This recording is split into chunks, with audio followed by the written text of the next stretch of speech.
Calling the meeting to order, City of Laredo Workshop, amend A 2026W01, 1110 Houston Street, January 16, 2026, 12:02 p.m. I'll stand for the Pledge of Allegiance. I pledge allegiance to the flag of the United States of America and to the republic for which it stands, one nation, under God, indivisible, with liberty and justice for all. Moment of silence, please. Texas pledge, sorry. Honor the Texas flag, pledge allegiance to thee, Texas, one state, under God, one indivisible.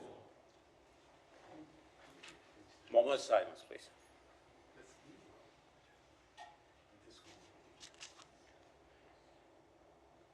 May we keep in our prayers the family of Coach J.J. Gomez. We haven't had a meeting since then. And a moment of silence for Moises James, who senselessly lost his life from a stray bullet during illegal firing of weapons during New Year's celebrations.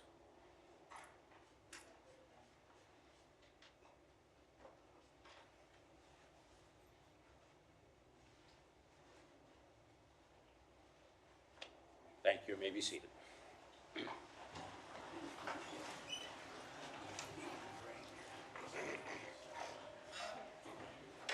Mr. Secretary, roll call. This is a workshop, so no quorum is necessary. Yes, Mayor. Honorable Mayor Dr. Victor D. Trevino, Present?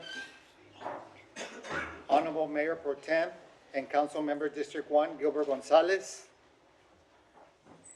Honorable Council Member District 2 Ricardo Rangel Jr., Honorable Council Member District 3 Melissa Cigarroa, Honorable Council Member District 4 Ricardo Rick Garza, Honorable Council Member District 5 Ruben Gutierrez Jr., Present. Honorable Council Member District 6 Dr. Tyler King, Honorable Council Member District 7 Vanessa Perez, Honorable Council Member District 8 Alisa Cigarroa. Okay, Mayor, there's no quorum. All right. For the record, we have Councilwoman Melissa Cigarro. Welcome. Yes, Mayor. Thank you. Mayor, if I may, Yeah, go ahead. just a quick statement. I just want the public to know and everybody here that there will be no action taken at this meeting. It's a presentation only, therefore not needing the quorum to continue the meeting, just so you're all aware of. Thank you. Yes, thank you. We'll proceed before we do citizens' comments with the first presentation on the agenda item. Discussion and update on intergovernmental coordination and strategic consideration related to border security infrastructure. This item is an update and discussion on the city's ongoing coordination with our federal and intergovernmental partners regarding bridge expansions, our binational commercial trade relationships. With that, we understand and know very well, which is border security. I wanted to be clear from the onset that these conversations were focused on planning, coordination, and ensuring that any proposed federal policy and infrastructure implementation reflects the realities of our community and who we are as one of the safest cities in the United States. And with our presidential permits, Port Laredo's recognition as the only American port competing among the top largest commercial ports in the world. But Laredo has a unique responsibility and challenge to balance border security, economic activity, and the quality of life for our residents. Our engagement and relationship with our federal agencies allows us to provide local input, advance critical city infrastructure, and advocate for approaches that strengthen security to support in our neighborhoods, trade expansion, and essential services like the city's air quality monitoring and public health services. Since these discussions are ongoing in real time and evolving based on the administration's policy goals, this update will be one of many, and it is about transparency and collaboration, keeping council and the public informed. But as mayor, I can assure the public that Laredo has a seat at the table as the decisions are being discussed at the federal level because we are open to collaboration. I do want to thank the Trump administration, Senator Cruz and Cornyn's office, and Congressman Cuellar's office for collaborating with us on these very important issues. The next step will be having a press conference with Congressman Cuellar within the next 2 weeks. And in the meantime, we will continue to work in advance to advance our community goals, support jobs and commerce, and advance solutions that make sense for Laredo's future and prosperity. Saying that, let's move forward with the presentation. Mr. Knapp, go ahead, please. Mayor and City Council, thank you for your time today.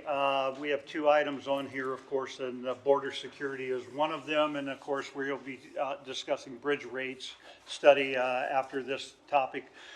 Within this topic for the border security, we're going to address exactly what the mayor was talking about, our trip to DC this week, and talk about what we heard, what we learned, what we were able to express for the success of Laredo. And we will... Mr. Knapp, excuse me, just 1 second, Yes, Mayor, if I yes, may. sir. Yes, go ahead. Just a note for the city secretary, we have council members Rangel and Councilmember Gonzalez here, as well as Councilmember Cigarroa. We do have a quorum now. Thank you. Thank you. Go ahead. And to continue on with that, we will also be presenting you with the poll and the survey results.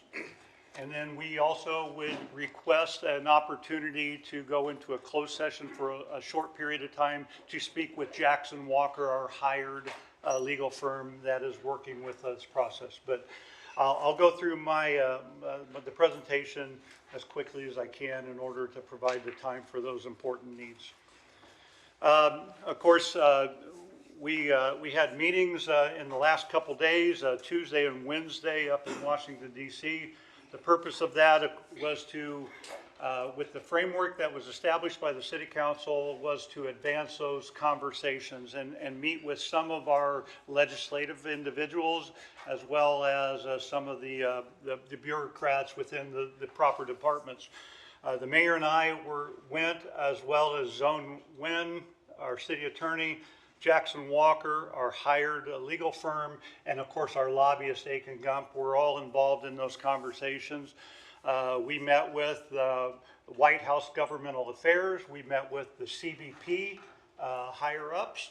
We met with all of our legislative, our Congressman Cuellar, and our 2 senators, Cruz and Cornyn, within that process. And then the mayor actually met with the ambassador of Mexico as well too, in order to have these conversations about the collaboration that we all work hard at.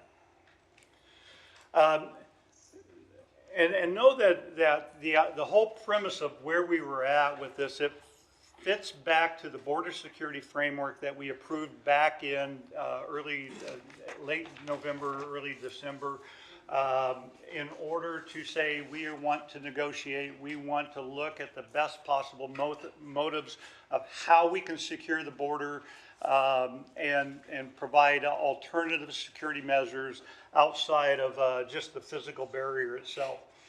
And so we talked a lot about the security where activity occurs. We wanted them to focus a little bit more on the ports of entry, the inspection facilities, the trade corridors. We talked about permanent capacity over temporary surge. And the idea of that is in this little packet that we did hand out. You all have a copy of this as well too. And this document actually talks about the collaboration that the city does with the federal government, with the state government for all of this. And I'll explain what's in here in just a second. We talked about inspection at scale as a security tool, the strengthening of detection, interdiction, and predictability. And we talked about infrastructure as a security enabler. Talked about the dual purpose flood walls, rather than just the physical bollard style wall. We talked about the alternative solutions. Within this document here, the suggestions that we had, and some of them are not new. Some of these are the collaboration that we've been doing. We just expressed our continued appreciation for what the Border Patrol does and how we can help maybe even make it a little bit better. We actually had a conversation because for everybody that is aware, of course, we have a surge of additional personnel, the military, the National Guard, and along the border as well too. We made the suggestion of maybe putting a permanent presence of reopening a base in Laredo and just establishing a permanent connection to that. We talked in here about, I don't know if everybody's aware, but NAM has built their customs headquarters in Nuevo Laredo for the entire country of Mexico. So all of their border from the Mexican sides starts and ends right there at Nuevo Laredo. We suggested to the U.S. government that they should put a customs headquarters within the city of Laredo to kind of match up to that structure. As the #1 port of entry, we want to make sure that that's there. So when we talk about permanent capacity rather than temporary capacity, we believe in the personnel, we believe in the technology and all of that work that we're trying to get there. So we wanted to emphasize that we want to maintain that staffing or increase the staffing, the facilities and the federal presence. The statistics show that a lot of our problems with fentanyl and everything are crossing at the border, and so the idea is if we can increase the level of inspection at the bridges. And we appreciate at the Columbia Bridge and the World Trade Bridge, we have the X-ray machines in order to check the vehicles. We believe that the U.S. government should actually expand that model in order to help. We only inspect about 10% of the traffic that crosses right now. There is a goal within Congress to get upwards of 90% of inspections. So we want to be there right there with them, the collaboration in order to get there. Within the document, we also talk about the dredging of the river and the ability because. And this goes back to a couple of years ago when I had a conversation with the Border Patrol. They utilize airboats right now in order to patrol the river. The airboats are loud and they maneuver a certain way. If we're able to dredge within our area, it helps with them utilizing the quieter boats. And it will also help with our water quality by having a deeper river in order to pull our water for our use as well too. So we talked about that. We also talked about the removal of the Carrizo king, the invasive species that makes the line of sight to the water very difficult to see. And we said we'll happy to help in any way, shape, or form in order to do that and utilize these alternative security measures for that. I'll go through the slides a little bit where we talk about the dual purpose within that. But I wanted to make sure I covered this document here as what we handed out to them. We'll have copies for everybody that would like a copy as well too. But we ended up covering all of that there. These are the 3 primary points that we covered with most of the offices out there. We talked about the border security. We talked about water security. Because these all kind of go hand in hand and they're kind of tied together. We talked about the treaty compliance. We talked about regional sustainability for the water security.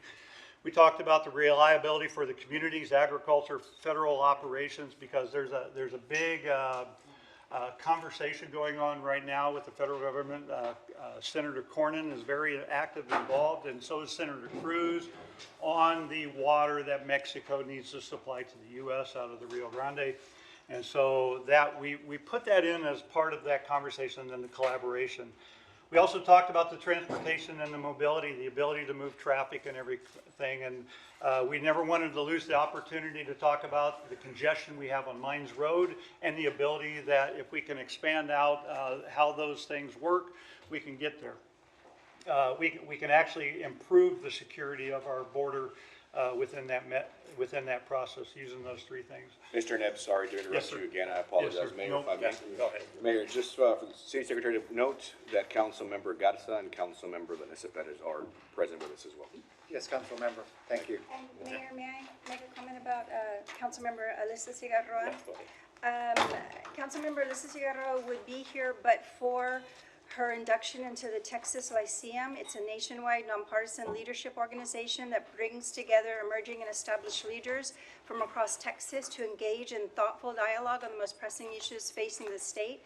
Its mission is to develop informed, ethical, and collaborative leaders who are committed to public service and the long-term future of Texas. This is a competitive appointment, and we are honored that she was chosen from our city of Laredo to represent us in the Texas Lyceum, and that is why she's unable to make this meeting. Thank you. Thank you. Councilmember King is also present, sir.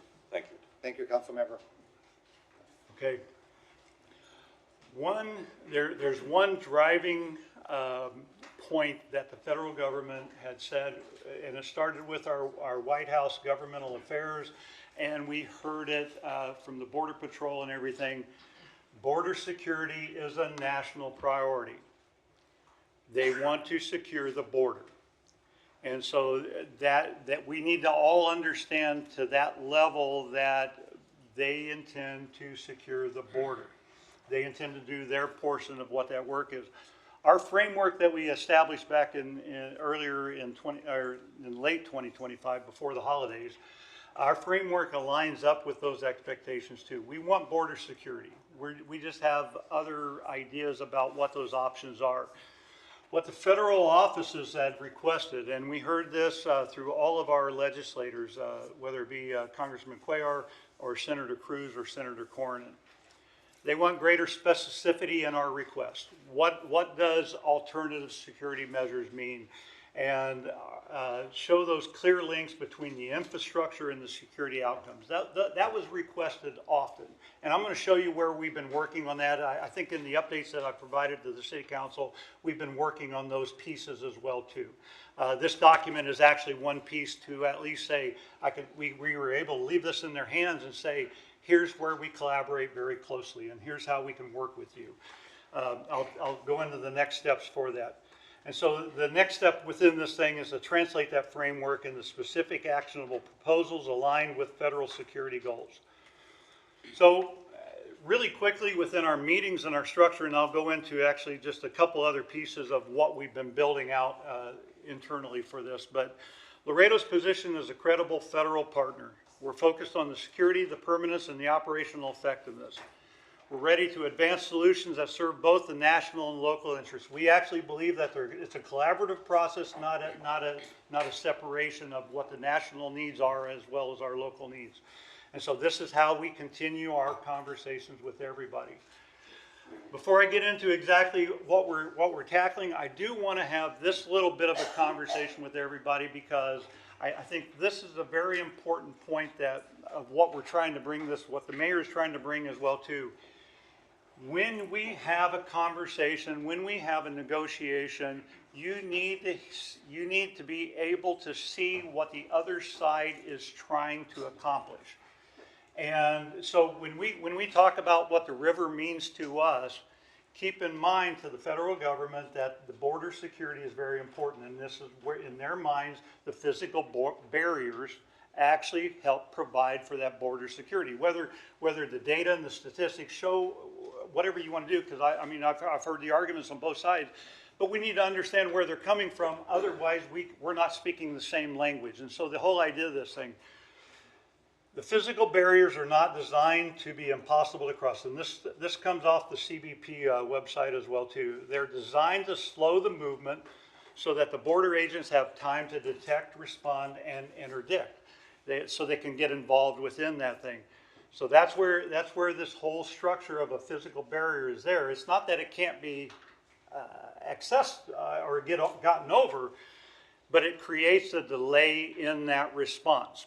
And if the delay is within that. So when we talk about alternative security measures, we need to talk about it in that same delay type structure. What does alternative security technologies look like? And this is where I think the challenge comes of, well, if we can just put cameras on the river, that's a detection system. But if there is nothing to delay, the cameras are just going to show you how many people are crossing.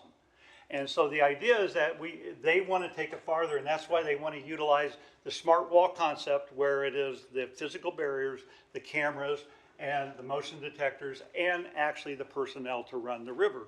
If we can actually understand that, that's good. So the whole idea is that the barriers support enforcement, not replace it. Why the barriers are used with technology, of course, the cameras, and I just talked about this, cameras and sensors see the activity, the barriers help turn the detection into action, and the detection without delay often does not allow enough time to respond. So I just want to make sure that we all understand that, because I think we found that out, the mayor and I, when we were sitting with the Border Patrol with Commissioner Scott and Chief Mike Banks, that this is how the boots on the ground individuals look at that work. And those of you involved in public safety understand that directly as well too. And so the other side of this thing is the cost reality and border security. And we heard this out of the CBP meeting as well too. While the physical barriers are expensive, we've talked about that here as well too, it's actually less expensive than the amount of staffing in order to secure the border all by itself. And so I think this is where we have a little bit of a disconnect in some of the conversations we've had locally, where they all have to match up together. It is a combined fashion of how this is going to work. And so the border security relies heavily on staffing, overtime, surge deployments, and continuous improvement in response. These costs do increase over time, and they grow. And so that's why they install the barriers, the physical barriers. That's why they use the technology as well too, is to reduce that need. And so when we look at what the expense of the physical barriers are, know that they've looked at the expense of personnel and all of that. And so those are very important things to understand. That plain language is that building infrastructure is a one-time or a limited cost. The staffing and overtime are permanent costs. Slowing the activity reduces the pressure on the personnel and lowers the long-term operational expense. I don't know if we've ever talked about it to this level from their viewpoint, but I wanted to make sure we laid that out there for the effectiveness of our framework. So if we apply that to the same security logic to the Rio Grande, we're recommending, at least within that, utilizing the natural and alternative measures to support security. There are certain areas, and we all know that if you follow the river all the way, actually if you follow the border all the way along, there are certain ground that is not easy to cross. I mean, if you have to climb a mountain to get over it or anything, it makes it very difficult. So they take the path of least resistance in order to cross with whatever it is. What we believe is that we actually have some of those conditions built into our river. And you can see that from the level of the river to the top of the bank. And so that whole area there is one of the things that we want to utilize, the natural conditions of the river, and combine that with the surveillance, the patrol access, and the inspection of the enforcement. So as we go into it, and I believe this is what we're starting to present and starting to put together. The document on the left is the alternative treatments, and these are just this is a dual purpose structure. This helps slow the flooding, as well as it makes it very difficult to climb. And so these are some of the pictures that we were able to find that we have very close in proximity with us. Some of these are our pictures, but you can see exactly what that concept is when we're talking about a dual purpose. I take you over to the slide, the document on the right, and this is the information that engineering is putting together right now. Max Mandel, we actually started with the north end because that's where we're expecting a conversation with the Border Patrol, their design build contractor at any point in time. We started putting this together up there. I will draw your attention, not necessarily with the stuff at the top, but at the two documents at the bottom. This is the cross section of the river, and the blue stuff is the water. So that's that down at the bottom of the riverbank. And this is the existing profile, the grade from the water to the top of the bank of getting out of the riverbank area. I show you this is the existing one. Now the next slide all right, if I can get that to move, is what we're suggesting as an alternative structure. This is when we talk about a dual-purpose flood wall structure. You can see that what we do is we cut that and we put in that dual-purpose wall within the riverbank area. And what it does serve is it keeps the water in the river.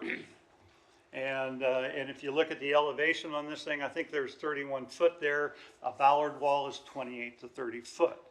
So what we're trying to suggest is that why these are some of the alternative structures that we can actually install and try to get there as we walk through this. And this actually, Mayor, this actually matches up a little bit to what the CBP provided to us on November 15th for the downtown area is a dual purpose type structure where we still get to enjoy the aesthetics of the river, but it serves, that dual purpose wall actually serves as a deterrent in order to generate that time. So I believe.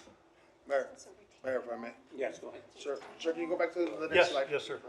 Can you just explain to us a little bit, because we're seeing these pictures of this drawings. How would that work if, we're just, I'm not an expert in this. I don't know if Mr. Ramon can help us out on this. Is it gonna go all the way down or into the ground or more, further down the ground, or is it just gonna be at surface level, or, and is all this gonna be, I can't just. No, On the back, on the back of the wall, is it all gonna be filled with cement or dirt or? Yeah, I believe that, I don't know if we've figured exactly what we want to put behind it, but it does have to go down deep enough in order to hit good ground. Because keep in mind, within the river area, most of that is sand, most of that is silt that is built up over time. And so, and that's why everything, grows as well as it does there anyway, is that it's really silty type material. When they do the wall, and they will do, when they install the physical barriers as well too, they will drive a footing down deep enough to hit solid ground. And then they'll build up off of that footing. Otherwise, it can't withstand the environment. I believe that's a suggestion here was that this would be backfilled, but I don't know if we got to that level as to what that backfill would look like. But what we were recommending is based upon the elevation of where the river normally is to where the elevation of the river is to the during the flood stages, because if you use the downtown as an example, and I've got a picture of this as well too, engineering provided that as well too. If we follow where the flood stage is in the downtown area, that water goes all the way up to where the outlet mall is, which means that we have to build a structure that it still serves as a physical barrier within that structure. So what we're hoping for is that we're going to help protect within the river itself a certain level of flooding. Not the one in 1954, not the one in 2010. Mayor, may I? Yes, go ahead. Building off of that, Mr. Neb, how does this impact the floodplain and how does this impact the push of water into Nuevo Laredo? Is essentially you're changing the landscape here. It creates a push of water according to whatever flooding height we get. If we use 2010 as a recent example, what kind of water are we pushing? Thank you. And that data has not been put completely together yet. The recommendation though is not to put a wall all the way up at the outlet mall in order to meet the dual purpose of that. We're trying to stay within that structure. That will have to be looked at, and I will tell you the mayor did a phenomenal job of driving everything toward our argument was about commerce, by the way. I mean, this is one of our biggest things is don't stop commerce from occurring. And that when we get into even the flood type structure, exactly what you're talking about was one of the conversations that we had. If we protect Laredo by itself with a flood wall on our side, Nuevo Laredo is actually lower than us. We will push all that water within Nuevo Laredo. I mentioned earlier in this conversation that the customs for Annam Their main headquarters for the entire country is in Nuevo Laredo. So even if we protect our city from flooding and we flood out Nuevo Laredo, you've now stopped commerce anyway because there's two sides of the bridge. And I think that was the point that we were trying to make with this thing. And I think we want to be very careful about how we lay that out there, because at some point in time, the argument or the debate could become, well, the Ballard walls with the 4-inch slats within it is different than a flood type wall within the river. And so we want to balance out those expectations. Yeah, Mayor? Yes, go ahead. Yeah, that was kind of what I was thinking too, from a negotiation standpoint. You know, this obviously would be better than the Ballard Wall from our perspective, but if you use that argument, then Yes, sir. The argument naturally back from them would be, well, okay, then we don't want to mess up commerce, so we'll just go with the Ballard Wall. So that's what you're talking about. But do we even, know if, to what extent they're open to this structure idea, and to what extent the cost would be increased with this type of wall? Yeah. Or The conversation that we had back in November 15th with the engineers, with the Border Patrol is that they are receptive to alternatives. What we heard when we were in Washington DC is that be specific about your request. Have it laid out exactly what you're asking to try to accomplish. do we know the cost difference? I have no idea on the cost right now. The idea was to try to maintain what we're trying to do locally and keep the aesthetics of the river and how the river impacts us, and still try to meet the expectations of security of that. And I think on some of the stuff, if we were to do something similar like this in the downtown area, we would actually include at least a fence so that nobody falls over the edge of it either. But Because these contractors have been given a very specific amount of money for very specific stretches of land, and if we come up with an alternative that's significantly more expensive, they might be open to the idea in concept, but the money's still, so. yeah, It'd be nice if we could come up with our own estimates, yeah. you know, Yeah, and we are still putting these together. Like I had said just a little bit earlier, I'm not sure if you were in yet or not, is that this is the document that we are putting together, the one on the right. And we started with the north end, we'll be doing the south end as well too, to try to give those alternatives within that method. So we still have a lot of work to do within this process. But because we're here for an update on it, I wanted to make sure that we bring everybody up to date with where we're working on, and where we're trying to head. Yes, question, go ahead. And just following along with the line of questioning from Councilmember King, I think we need to realize that the 30-foot bollard wall, although there are spaces in between, those are 6-inch spaces. So it essentially serves as a solid wall when debris is captured Correct. from it. And we see that every time it floods in our own homes, Yeah. that even those little, those vents we put up and the filters, they don't protect once the flooding gets so bad that the debris just covers it. So it serves as a solid wall. Right. And as far as the cost is concerned, these contractors are getting $25 million per mile. I think we can come up with something that is sufficient within that budget. And what we heard in DC was is that they are willing to hear the alternatives. And we heard that from everybody that we met with, whether it be the White House and everything. What we heard from our congressional people is that be very specific about your request, because if we don't do half their work for them, they're going to follow the path of least resistance with the work that they've already done. And I think that was the last slide that I had. Yeah, just Yes, go ahead. yeah. This one, yes. Yeah, the dotted line here represents what? The horizontal dotted line? The horizontal dotted line, you can see that is the top of the bank. Okay, so where would the easement line be? I would say that where the smart wall process goes, the easement line is going up, or the area is going up on top of it to the right side of that on other property. So this, I guess retention wall design This- here, where's the public access in this diagram? Is the public gonna be able to traverse on top of No, this? no, Or are and they I- gonna be cut off before it? Yes. And how could they get to the river if this wasn't Yeah, designed? Councilmember, thank you for that question too, because I think that we should draw attention to that as well too.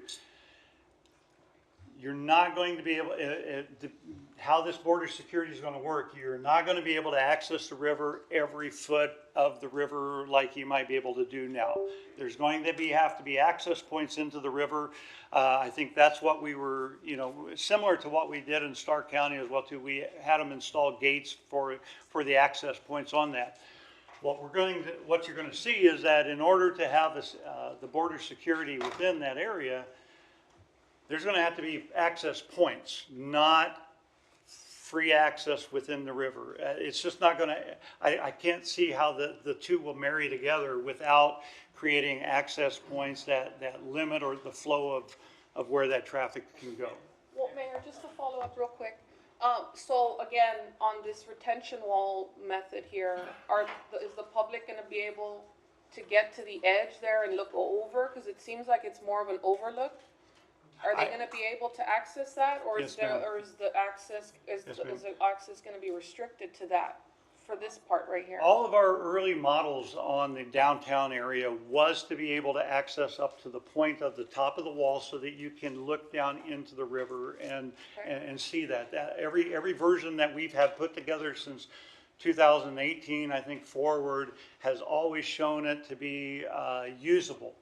And actually created as an aesthetic for us as well too, right? Because overlooking the river, if you can walk it and everything, it is a very peaceful kind of conversation. I would say that in certain areas, it may not be utilized in that general way, but the concept is trying to do the dual purpose. Mayor, if I may? Yes, go ahead. So this, up to the wall line, is that still gonna be Laredo property in this scenario? This version here that we're showing here is actually in the river right of way, not on the other property. So unless our property goes all the way down to where all the trees are located too, and I don't think we go down into the riverbank. What we're suggesting, of course, is to build within the riverbank area, not on the private property, if at all possible. Well, we should definitely And identify access points if they're asking us to be Yes, yes. specific. We should have access points, especially Agreed. at the Max and some of these Yep. beautiful areas along the river that they currently have access to. And we should get a clarification and an assurance that the public can actually traverse onto at least the overlook point Yep. in this scenario. Yeah, no, and I agree with you. I think those are the next steps within the whole process as well too. So rather than to place a Ballard wall, I don't know if all right, the hand actually moves up there. The Ballard wall would normally go up on this area. And if there's enough space, it'd be 250 foot from the riverbank in, so that they can put a access road on either side of that wall in there.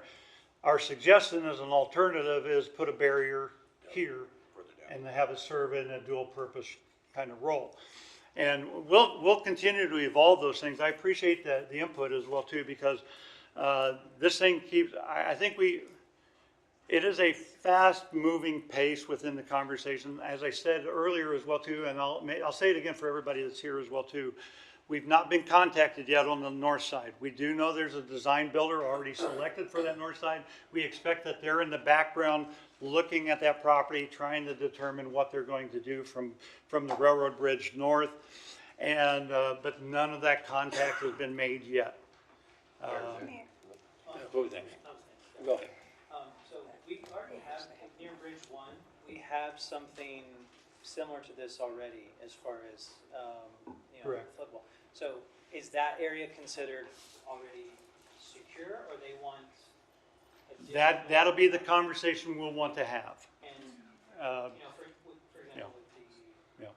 because, and I think this is around El Portal and the bridge access area there. And of course, there's steps up and there's an elevator there as well too. I don't know. That's not in the riverbank, but you would think that would be potentially considered, already. That would be part of our hope, but if you go over toward the river as well too, we actually even offered to remove the parking lots that are up against the river in that downtown area and, and utilize parking back away from it so that we can, the river itself is protected. But I would expect that to a certain level, because everything can be accessed to that point. I got a different argument between Bridge 1 and 2 and the railroad bridge. But this could help serve at that point, but we might want to actually do the same thing within the riverbank area, up closer to the water. One of the things, one of the arguments that we have been making, or debate that we have been making for that downtown area is that we have Bridge 1, we have Bridge 2, and we have the railroad bridge. We have personnel there all the time from all those agencies because of that purpose. Protection of the downtown area is not the same as a protection of an area that's outside of town that doesn't have any of that, the eyes on the site. And so we can't, in our minds, in our determination, there are different alternatives that could be made in that area, in those types of areas. Mayor, if I may, can we bring the public up, because they've been waiting for public comments Yes, since yes. 12 o'clock, before the council continues with questioning and concerns? Yeah. And thank you for the presentation, and then, yes, and once the public's done, we'll have a presentation on the poll and the survey, and then we'd love a time for a closed session with Jackson Walker, so we can talk a little bit more about the different strategies that are being utilized that we need to hold closer to our chest. All right, was there any more information? That No, I believe, Mayor, that was my last slide. The other one is just a point, just making that point that we're trying to match up to the federal security principles so that we're talking the same language. And we're hoping that will be more successful than the controversy that would happen out of that. So, thank you. All right, thank you. All right, we'll proceed with public comments. First is Elsa Hall.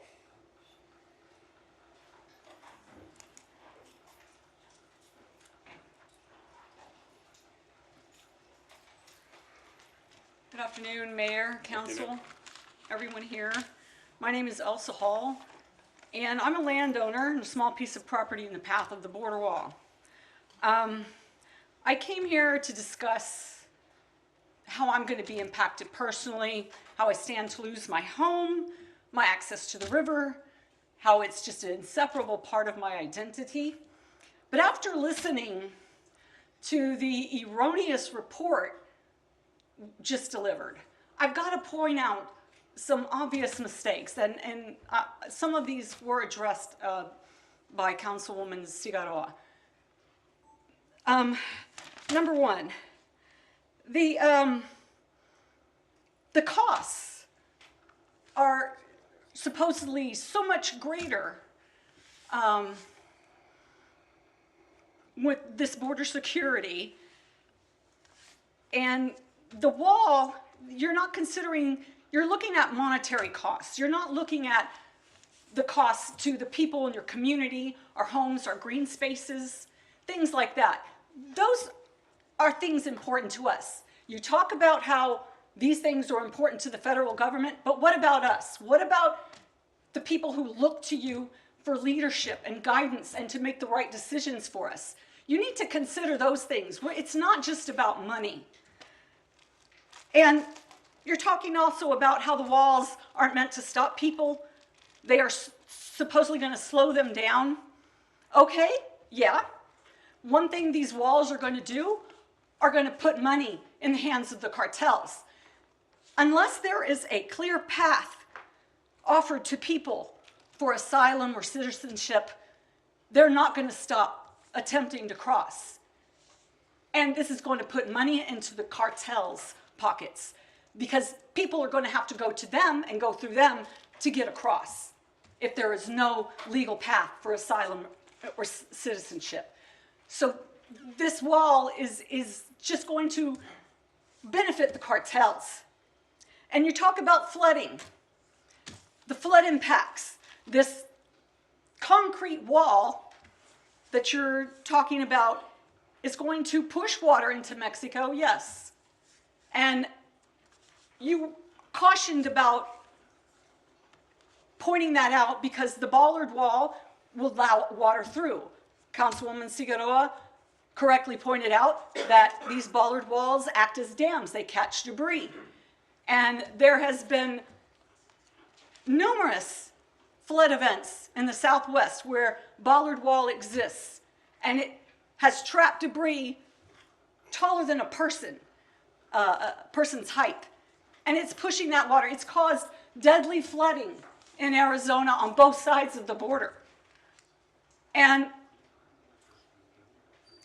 one more thing, in the RGD, the IBWC initially said there was no way to mitigate flooding with this wall. Baker changed their hydraulic model, and then IBWC changed their stance. You need to have the studies conducted properly before you make this decision. You need to take a strong stance against the wall, against these buoys. You do not need to be negotiating or collaborating. You need to absolutely say no wall, no buoys, join with us and fight. I am a private landowner. I have a very small piece of property. My home is going to be gone. You guys are more powerful and have more money. Join with us. Stand and fight with us. Do not bow down to these tyrants. Do what's right. Don't do something you're going to regret or something that we're going to regret. Make the right decisions for the people who depend on you, decisions that will increase our quality of life, not detract from it. Right. Thank you. Thank you.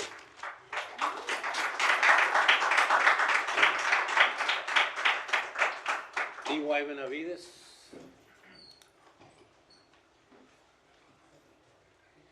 Mayor, Council, C.Y. Benavides for the record.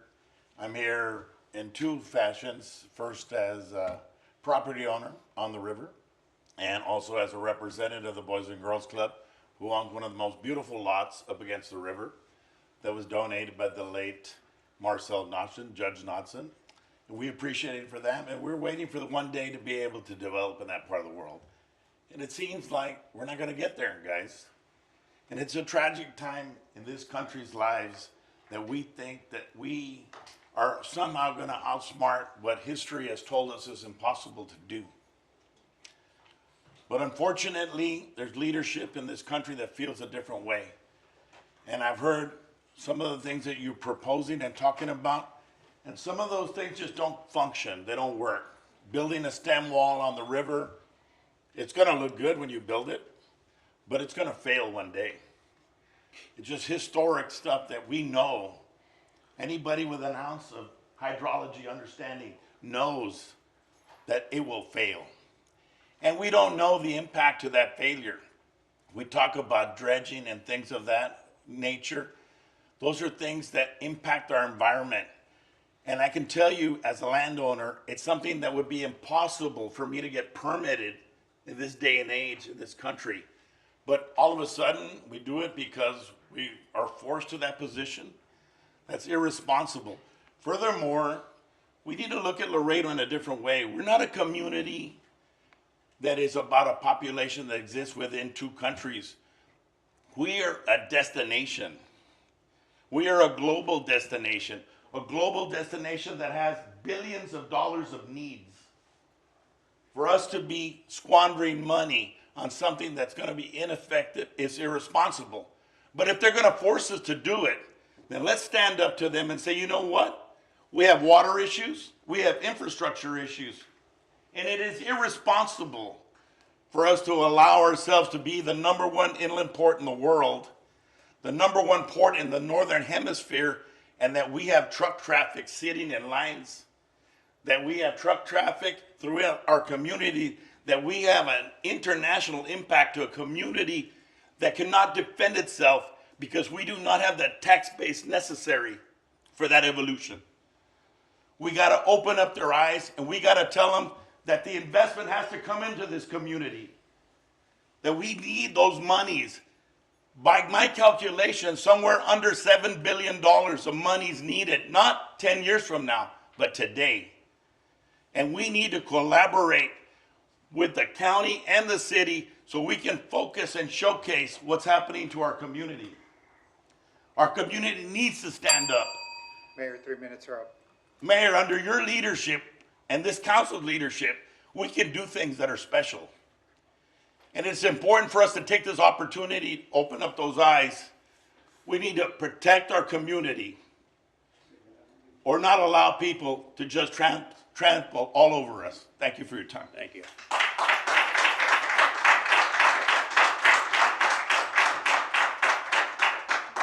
Ricardo de Anda. Good afternoon, Afternoon. ladies. Can somebody help me with this? My name is Ricardo de Anda. I'm a local attorney in town. And I'm also a landowner. And I'm speaking to you as a representative and on behalf of the Rio Grande Landowners Coalition, which is an organization of local landowners who are opposed to the, thank you, who are opposed to the border wall. We've decided and we've committed ourselves to fight it. A group of around 20 of us are going to fight it. We're waiting for our property to be condemned, and we will fight it. We have hired a consulting attorney in Austin, Stephen Aldred, who's going to help us. We have contracted a geomorphologist, professional engineer, Mark Tompkins, out of Berkeley, California, who's conducting a study as to the effects of the wall. And that's what I'd like to speak with you about. You've heard about how the wall is going to cut us off from the river, how the wall could very well affect our water source, how the wall is going to look awful, how the wall is going to trash our parks. But there's something that we've not talked about is, what will that wall do to the flow of water into the city?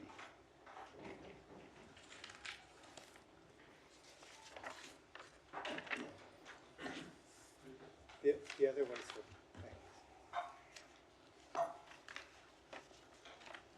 Yeah, sideways. This is what our geomorphologist, Sideways.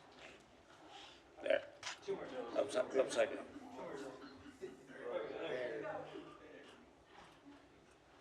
this is what our geomorphologist tells us that wall will do to Laredo.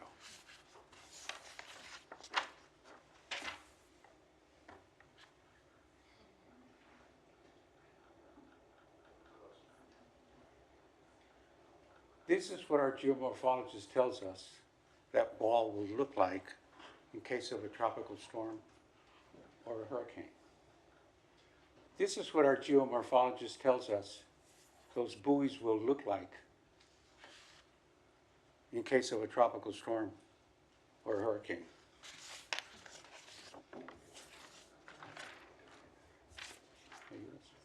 Thank you.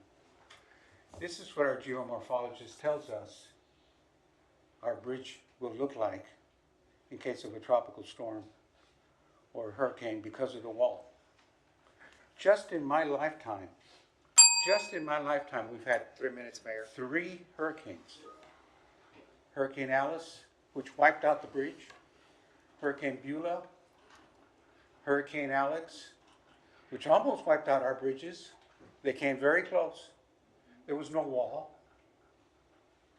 Our geomorphologist tells us what is very understandable, and that is that the wall will act as a dam. Now, this will have very real effects. We're talking about an infrastructure that's going to last over 100 years. Hurricane, just in my lifetime, 3 of them. Tropical storm, wiped out El Chacon. People had to be taken out of that area because of the flooding. Just a tropical storm, a stray tropical storm.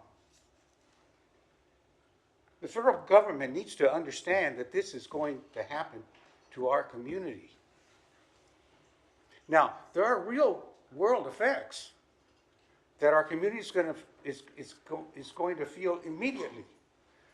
Property values will plummet. Your tax base is going to take a hit because suddenly my property is in the floodplain. Suddenly my property is in the 100-year floodplain. Suddenly my property is not as amenable in the marketplace for sale because of the fear of flooding. All right. All right, thank you very much. Please join us. Thank you. Thank Mr. you. Mr. Rianda, you left the picture on the screen. Oh, thank you.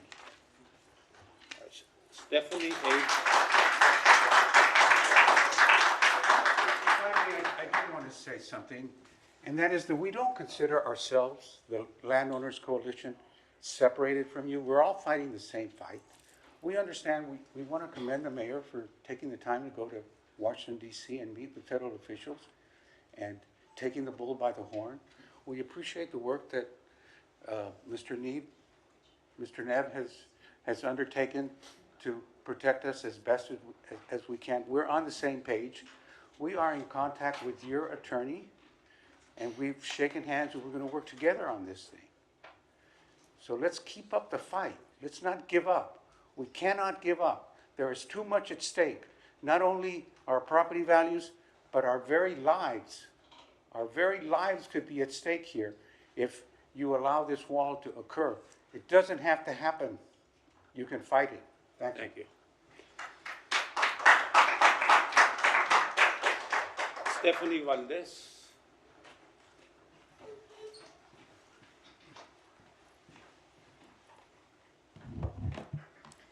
Buenas tardes, everyone. My name is Stephanie Valdez. I'm an environmentalist and a water and infrastructure policy expert. I grew up in Laredo, but I currently live in Houston. However, my family, my friends, and my community still live here and are being impacted by the decisions you are making, Mayor Trevino. We are being asked to accept massive spending on a wall while programs here in Laredo are losing funding. Laredo SCAN, which provides critical services to family, youth, and working people, is facing serious funding challenges. At the same time, millions, if not billions of dollars are being poured into border wall construction, land acquisition, and long-term maintenance. That is a clear failure of policy and bad policy. To put this into perspective, the Department of Homeland Security already has a budget of over $115 billion. With that level of funding, there is no excuse to claim that the border wall is necessary or that we don't have other options. If public safety were truly the goal, those funds could be invested in emergency response, local infrastructure, or things that actually work and benefit border communities. Instead, cities like Laredo are forced to shoulder the costs. Damaged land, fractured neighborhoods, restricted access to public lands and the river, heightened flood risks without receiving any meaningful benefits in return. Our communities end up paying twice. First through our tax dollars, and then through the cuts of essential services like healthcare, education, and social services. On top of that, the border wall creates long-term fiscal harm. City-owned land and nearby properties are devalued, which reduces property tax revenue year after year and weakens the city's ability to fund basic services. These are losses that compound over time and rarely acknowledged in budget decisions. We've seen this before in the coast of the Gulf South, in the Gulf of Mexico, and in places like New Orleans. Communities are still paying for massive, costly infrastructure that was pointless and ultimately failed to protect the people when it mattered the most. We should be learning from those mistakes and not repeating them. A wall does not fix our healthcare gaps. It does not keep families housed. It does not support small businesses or protect us during extreme weather events. That money could strengthen flood control, expand clinics, support mental health services, or keep organizations like Laredo SCAN fully funded. This is not what being for or against security. It's about fiscal responsibility and a community's well-being.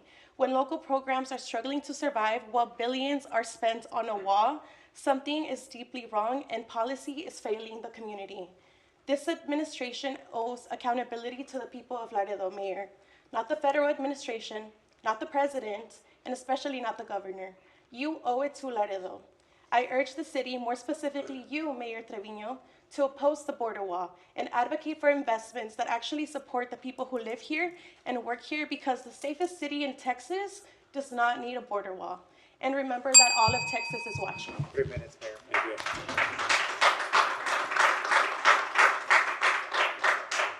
Valentin Ruiz. Mayor? Yes. If I may, just in the middle of just remind the public that the city council has passed a resolution against a border wall. And the only money that the city has spent to date is to try to advocate and negotiate to either prevent or mitigate as much as possible. And there's been no, permission onto our property as of yet. Everything that's happened so far has happened from the federal level. And the only money that's been spent so far from the city level is to advocate to prevent. So I just want to remind that this council's not made any decision, and there's still a lot of options left down the road to make, like, for example, today, it's a workshop with no action happening. It's just updates, and I just wanted to, and if that was already said, I apologize, but just wanted to. All right, thank you. Go ahead. Thank you. My name is Valentin Ruiz. I'm a veteran and a community advocate from Laredo, Texas and Webb County. I speak today for all border communities whose lives depend on the Rio Grande. I want to be clear. I am not against border security. I am for protecting our only water source. The Rio Grande is not just a boundary. It is our drinking water, our floodway, our cultural lifeline, and our future. When walls and barriers block access to the river, we don't lose land, we lose connection, we lose health and identity. The scenic river views are replaced with steel and exclusion. A living river becomes a restricted zone. There are serious scientific concerns. Research cited by the EPA, the WHO, and the NIA shows that plastic from buoys exposed to the sun and heat release microplastics and chemical additives that are linked to cancer and endocrine disruption. These contaminants persist in fresh water, pass through water treatment systems, and have already been found in human blood and organs. For communities that drink from the river every day, this is long-term exposure. It is not theory. From a flood control standpoint, walls and river barriers obstruct natural flow. Debris builds up, water backs up, flooding intensifies. This places Mexican river communities at extreme risk and also puts Laredo residents in harm's way. Water does not stop on the borders. Just like Mr. De Anda said, and you looked at his pictures, those buoys will float in a flood. And they are all tied together, and they're going to catch people, and they're going to catch houses, and they're going to turn our city down, and people are going to die. I've heard the question asked many times in this chamber, is it legal? We should remember that history is full of things that were placed legal and still horrific. It was legal to lynch people of color. It was legal to spray communities and farm workers with toxic insecticides. It was legal to sacrifice the health of marginalized people in the name of policy. Legality alone has never protected lives. Responsibility does. In the city leadership, this role of the city management is not simply to accept what is handed down, but to fight what is best for Laredo, our water, our safety, our economy, and our future. A border wall along the river does not grow the city. Protecting the river does. Laredo deserves its future where the river is part of prosperity. Mayor, 3 minutes, Mayor. If you don't mind, like 30 seconds. Go ahead and wrap up, yes. Not permanent hazard, river-centered flood control, environmental restoration, and economic development like San Antonio Riverwalk could bring safety and billions of dollars of opportunity to our city. A wall along the river destroys that future forever. I will close with the words every river community understands. La agua es vida, con ella todo, sin ella nada. Ad ixli yolisli, water is life. Without it, nothing. Protect the river, protect the people. Thank you so much. Thank you.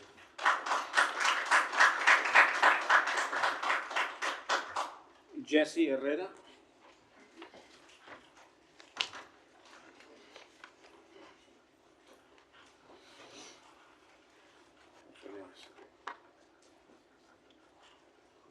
Howdy. Hello.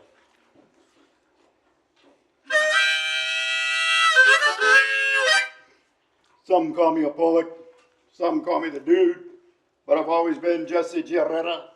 Anything you might have heard about me is true. Only the names have been changed to protect the guilty. This is for Mr. Moses Jaimes. Good. You two want to know, is it getting better or do you feel the same? Tell me something good. Renee Nicole Good, who came back home to a fascist regime of domestic terrorism and murder. We think because we are wrapped in the blankets of freedom and justice, we think we are insulated from the cold-blooded truth. We had whistles, they had guns. Be afraid, be very afraid. We no longer have a form of government of checks and balances at the state or federal level. However, enjoy your stupid Super Bowl as they throw you a bone to the wolves and under the bus. Democracy rolls over. Yes, I have been noticing that what appears to be madness is in fact madness with a purpose. Saying idiotic things like Canada, the 51st state, taking over the Panama Canal, the Gulf of Mexico, invading Greenland, Ukraine started the war, made Gaza a Riviera, Columbus Day, kidnapping the Venezuelan president, and the president's outrageous tariffs, all the while strengthening his alliance with Putin and dismantling not only the Bill of Rights and the U.S. Constitution, but American democracy. When it's all bad, where's the good, the bad, and the ugly? We've seen the bad and we've seen the ugly, but good saw the good in all of us. That's fine, dude. I'm not mad at you. We are Americans, we are Ukrainians, we are Palestinians, we are Venezuelans, we are Mexicans, we are Americans, but most of all, we are human beings. And all together, somos más, somos más, somos más. That's fine, dude. I'm not mad at you. And as the good book says, love thy neighbor. Keep fighting the good fight, and keep fighting the good fight. With good trouble, abolish ICE for good. Si se puede.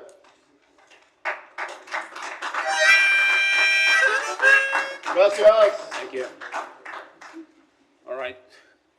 That was the last of the public comments. We'll proceed with presentation number 2.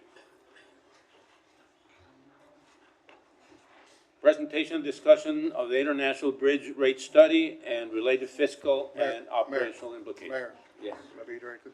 I think we had, they were gonna show us the poll, the survey. And, Yes, sir. Yeah, we actually have the poll and the survey presentation. I believe they're online. All right, we'll proceed with that first. And I'm looking for my help to. Are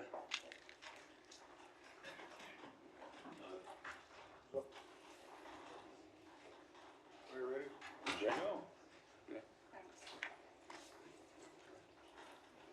Mayor, while we're waiting, may I ask a question? Go ahead. Yes. Let me ask, now, I thought there was gonna be some other engagement about what's going on. You had said that, you were engaged with the White House office and our legislative representatives. Did any of the engagements in Washington DC include Department of Homeland Security officials? No, ma'am. We met with, I believe it's Commissioner Scott, Rodney Scott, and Chief Mike Banks. And so those. I'm sorry, Commissioner Rodney Scott is of what agency? He's the commissioner of the CBP. I can get you his proper title and such, but, so we were able to meet with them. We were not able to meet with anybody from DHS. And again, I think, one of the things that was happening, of course, the incident that happened in Minneapolis and such, kind of caused a little bit of a strife for our attendance for certain meetings and such. So they were busy on other things. Let's just put it that way. Was there a meeting arranged with Homeland No, Security? that no, didn't- no, there wasn't. We worked on that. We worked on trying to get up as high as we could within the administration in order to come back all the way down to that level of that. But my understanding is that the commissioner for the Border Patrol is not active with a lot of different meetings. So that was one that we thought was a really good win for us in order to have that conversation. And regarding the process, because when we look at the process, the first measure, well, I guess after they've dropped these design build contracts with contractors that they have not put us in contact with, you know, Councilmember Bettis mentioned an easement for the land, but the process itself, according to, you know, the federal government, is that they come and they seize Laredo public lands when they determine where that alignment of the border wall will be. So was the issue of seizure of city public lands discussed at any point during these meetings? We did not go into the eminent domain or the condemnation. It was about putting forth the relationship that we have with our local, all of our agencies that we have locally, as well as saying that we would like alternative border security. We did not get into the level of the eminent domain and everything, and I was just informed as well too, and that I should make sure that everybody understands. Congressman Cuellar is meeting with Homeland, and he has met, and he'll meet with them active. He actually had, I believe, a meeting with Tom Homan as well. So he is working for us, and all of our congressional people are working for us as well too. But they were able to get in for other conversations as well too. But Because you mentioned that the emphasis was on our economic prosperity and how we continue our bridge operations, and understandably, we believe that this administration is particularly focused on the almighty dollar. But as I think was brought up very eloquently by Ms. Hull, quality of life for the residents here in Laredo is something that we have to take very seriously as a council. And that price tag, that value, the fact that land seizure is a permanent land seizure, we will no longer own this land. Water, river access will be compromised for not just our generation, but future generations, which will impact the quality of life for our community. That should be communicated in some way.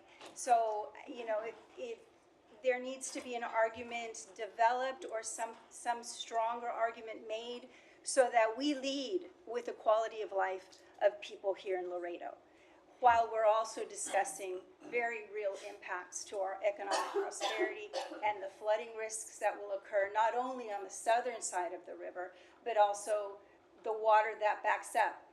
The Rio Grande is what collects, the collector of all the water that we get. And we have such terrible storms. All that water pushes to the river. And if it can't push because of whatever type of border barrier is there, even a bollard wall that will become clogged with debris, then you have all of the existing neighborhoods along the river in danger of real flooding risks. Places that have never had flooding risks before. So that economic impact that was developed by someone mentioned it here, one of the commentators here, we must calculate that and carry that conversation with any agency we discuss, because it is going to change the entire community, how we operate and the risks that we are under, simply based on a false narrative, in my opinion.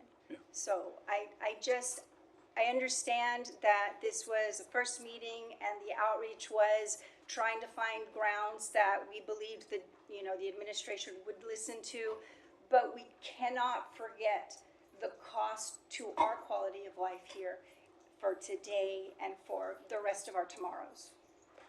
no, and Mayor and City Council, and going back to what Councilmember Dr. King had said as well too,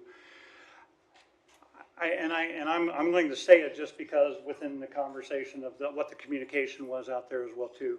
We're not advocating that physical barrier needs to happen. What I was trying to explain to all of you was if we don't speak the same language as the administration to some level, we won't ever have a true conversation about that. And I believe that one of the other things with what Congressman Cuellar is doing right now is that it's my understanding, and I was just I was reminded of this as well too, that the conversation with Homeland, they had mentioned that they are willing to pause to help coordinate with us the bridge wall structure. So they are hearing our requests for alternative type methods as well too. But I want to make sure that everybody understands that I don't disagree with anything that's being said within the conversation. But if the administration does not see things our way, that's the issue, that's the challenges that we have, right? And their focus is on border security. Their focus is on what has worked for them in the past.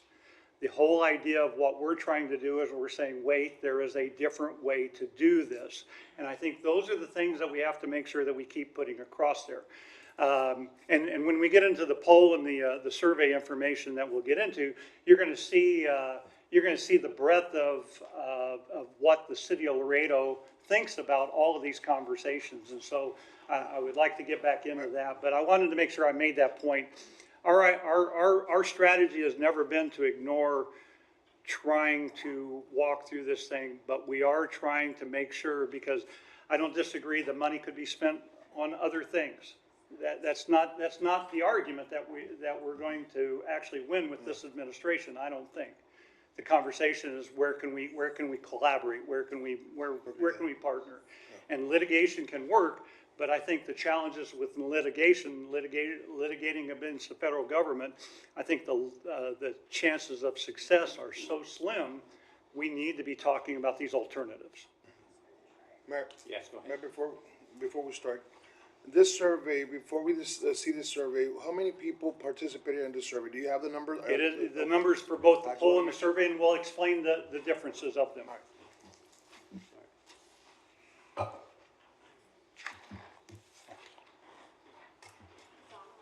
All right. What's his name? All right. Are you online, Stefan? Yeah, I'm here. Can you hear me? All right. Wonderful. You're welcome. Mayor, are you ready? We are ready. Okay. Yes, sir. You're ready to go. Excellent. And my screen is being shared. Yes, your screen is up. Perfect. Well, thanks for having me here today. There's a lot of data to get through, so apologies if I'm speaking quickly, but want to try to get through as much as possible, as quickly as possible, and happy to answer any questions that everyone has, either during the presentation or at the end.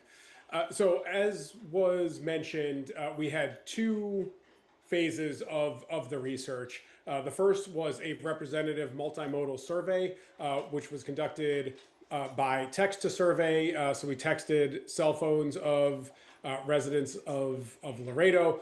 We also called cell phones and we called landlines. We ended up with 715 completed interviews. It was conducted between December 8th and 11th. The survey could be taken in either English or Spanish, and all callers were multilingual callers to match the desire of the resident that was taking the survey. In general, just to try to keep it somewhat clear as I'm talking, we'll just call this the poll. And then phase two, we'll call the survey. This was the same exact survey, with one exception was we had a question in this survey, the public survey, that just asked respondents to give their the street that they live on and their zip code, just to try to that was one of the pieces that we used to ensure that anyone taking the survey did in fact live in the city of Laredo. So this was there was a public link placed on the city's website that was left open from December 12th through January 4th, and we ended up with 249 residents of Laredo completing the survey. We had more than that. It wasn't I'd say about 20 surveys we threw out due to the fact that they were not viewed as, I'll say, legitimate residents of Laredo based on things like the answers that they gave on where they lived, IP address that they were using to get to the survey, and then also a few folks who tried to take the survey multiple times that were blocked. So for the poll, for the representative portion of this, the margin of error is 3.66, 3.7. So for the totals, a little bit higher for different subgroups.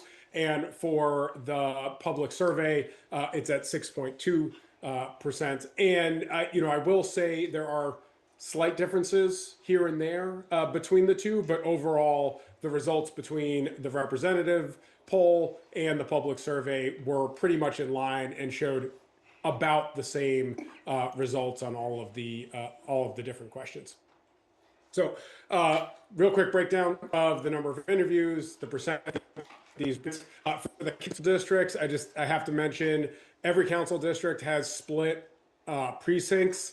So these are all, I'll say, taken with a slight grain of salt in that we had to allocate that may or may sometimes people are getting a few extra. Sometimes they're likely losing a couple of the split sinks, but unfortunately, there's not much we can do with that given where the lines are drawn. But that's not going to overall have big effects on the numbers. So just looking at the two different surveys, so the poll, the representative survey on the left here, the demographics, the percentages for the public survey, and then you can see that not lots of differences. We do have, except for in the representative survey, 87% were Hispanic, Latino, Latina. And in the survey, 70%, there was definitely a much higher proportion of non-Hispanic respondents to the public survey. And we have some differences by zip code, and then age, also seeing some differences where the public survey skewed a little bit younger than the representative sample.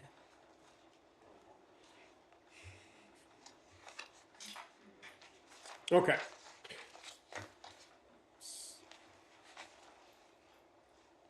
Diving. Okay, here we go. So, front, that additional border security measures are needed, and any proof to provide residents of the that additional federal border security measures needed. 45% saying that that they feel that they are. In the public survey, it was 54-43. So again, very similar numbers.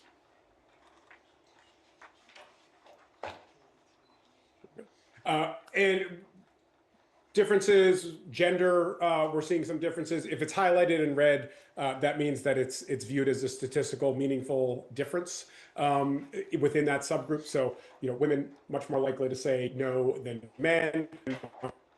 Men likely statistically that gender it does not much difference. A little bit not much depending on how you did in the city, and we're looking across the districts. Now, some of these are a little small, so a grain of salt on the numbers, as I mentioned, but we're seeing, certainly some differences by council district.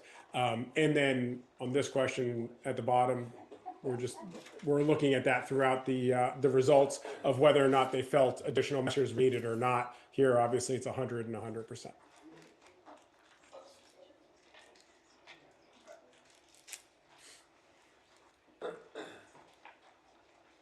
So for here we go. So then we asked, what would be your top choice, second choice, third choice and the choices were no new barrier, a dual purpose flood wall that provides both flood protection and border security, or a traditional tall steel or concrete wall. So for the top choice, new barrier 50, no new barrier 50%. That was their top choice, and then 30% their top choice was a dual purpose. 19% chose the traditional steel or concrete wall as their top choice. So what you could see in these numbers is, no new barrier, their third choice for the most part is going to be the traditional wall. The second choice for someone who doesn't want a barrier is going to be the dual purpose, and then dual purpose tends to go more to sort of split between whether or not no new barrier would be their second choice or a traditional wall. But and then if you pick the traditional wall, then no new barrier is your last choice. And certainly what we see in these numbers is this is more, residents are seeing this more as dual purpose and no new barrier, whereas the steel wall is definitely the least popular of the those three options.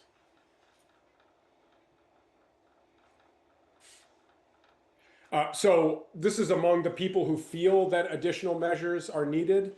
And you can see that 48% chose a dual purpose wall as their first choice, and 41% chose the tall steel or concrete wall, and then 11% of people who said that they don't feel, or they do feel that new measures are needed, actually said their first choice is no new wall. And then look at the people who do not feel that additional measures are needed. No new barrier, by far the top choice.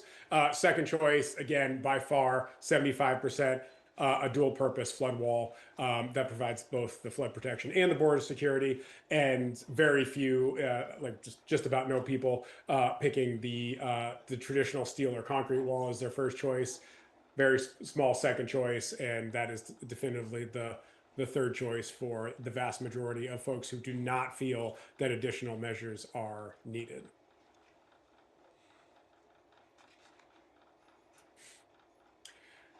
So I'll call it relative consistency on the views on the traditional steel or concrete wall. Again, a little bit higher support among men than women. No real differences or meaningful differences in terms of what the top choice or second choice was based on how long you've lived in the city. Very little difference, and certainly none on the top choice when it comes to whether Hispanic or Latino, Latina, or non-Hispanic. And in the council districts, we have some differences here, but broadly speaking, pretty similar views across the city.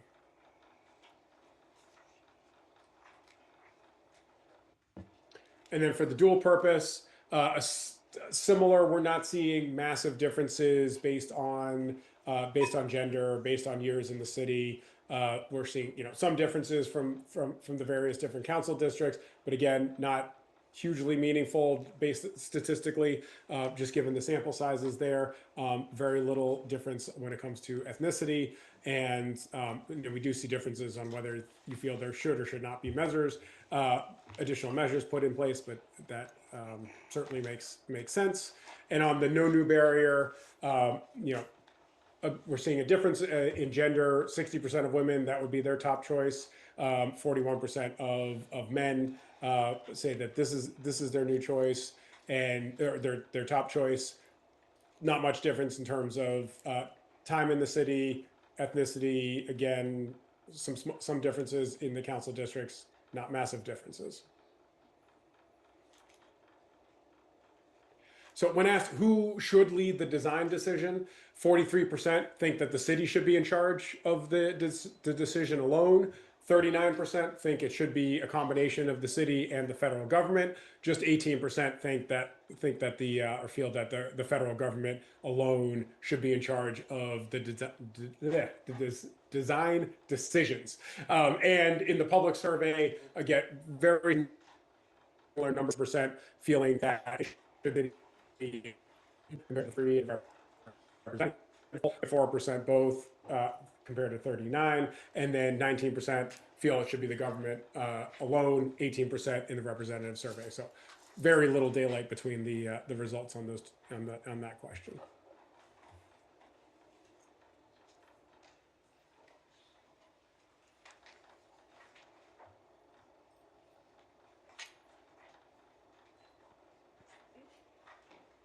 Sorry, slides are moving slow. Mayor, if they're done, may I? Any more information? Mr. Hankin, are you still there? Yes, sorry. Can you still hear me? Yes. Yes, sir. Okay, great. So for the who should lead the design decisions, we're seeing a little bit of difference in terms of gender. Women, female residents of the city, 54% think it should be the city alone. That's much higher than men. Men, 26% feel it should be the federal government alone, much higher than female residents. Other than that, not seeing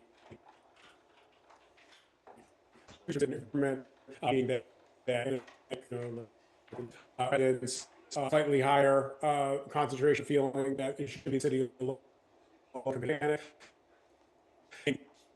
again, and small differences here and there, but nothing meaningful. And then if for the folks who feel that there should be additional measures, a majority, 55%, think it should be a combination between the city and the federal government. Just 37% of that cohort feel that it should be the federal government alone. Whereas if you don't feel that there should be additional measures, then 75% of that cohort feel that the city should be in charge without the federal government.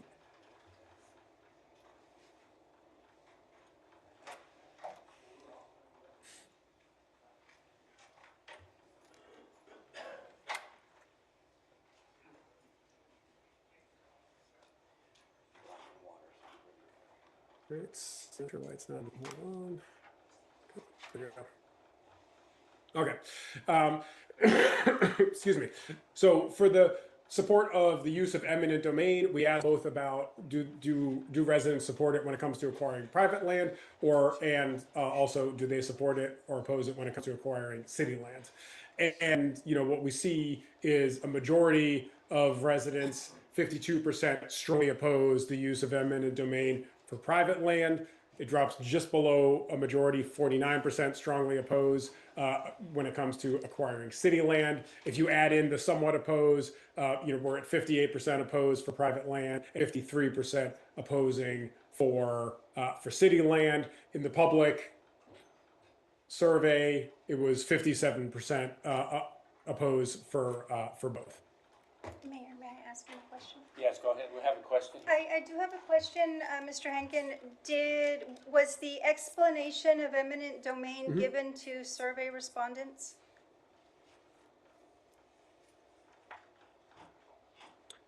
So I can.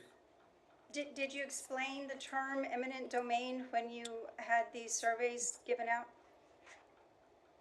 Hold on, let me look at. I will read the exact wording. Hold on one second. I'll just mention that I did try to take this survey and I was kicked out, so I never got to respond to it. It shut me down. Was it multiple times? That wasn't intentional.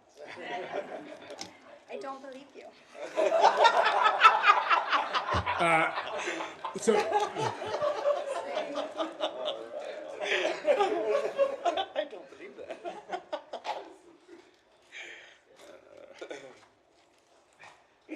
So we did not give a definition of eminent domain. It was do you support or oppose the federal government using eminent domain to acquire city land for wall construction, and then the same for private land. Well, I'm grateful that you clarified it. I think the term eminent domain is a complicated legal term, and I would suggest that most residents who are not lawyers would not understand that term.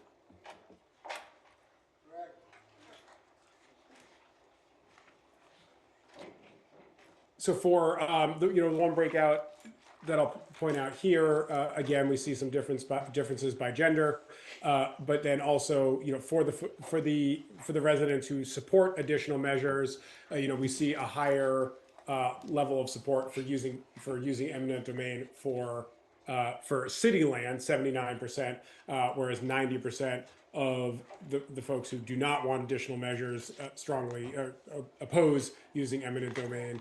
And then for private lands, Mayor, could I ask one more question? One more question, please. Since we are explaining these survey results, and this is a survey of 1,000 people in a city that has 150,000 registered voters, could you explain for the public what eminent domain is? my personal definition of it. Well, what you understand it to be, so that when we're reporting these survey results, people in the public now can understand what eminent domain is.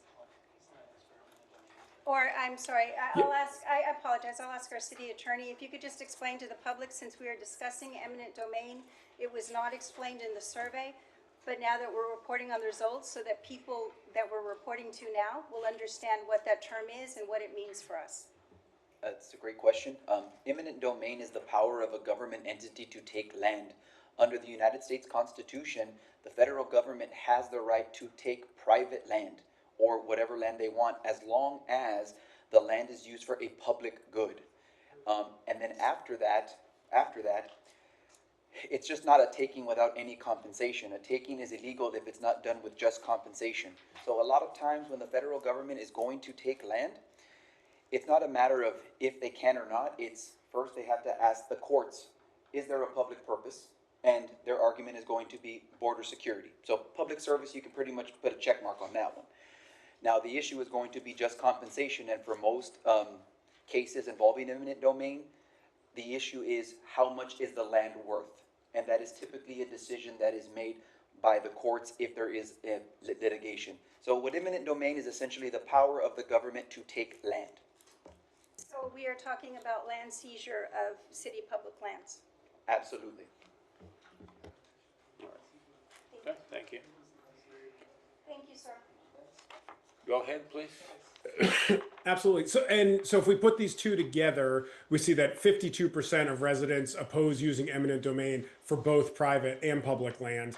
We have 32% who support it using for either, and then various others have a different combination of whether they support it just for city land. That's 5%. 1% only support it for private land, and then 10% are in some other category. A lot of that are just folks who said, I don't know, which, sort of I don't have enough information to have an opinion one way or the other. So, again, we see this gender difference, right? That men most have the highest concentration of supporting eminent domain for both public and private land. Women, by far, the most have the highest concentration of opposition for both eminent domain for public and private land.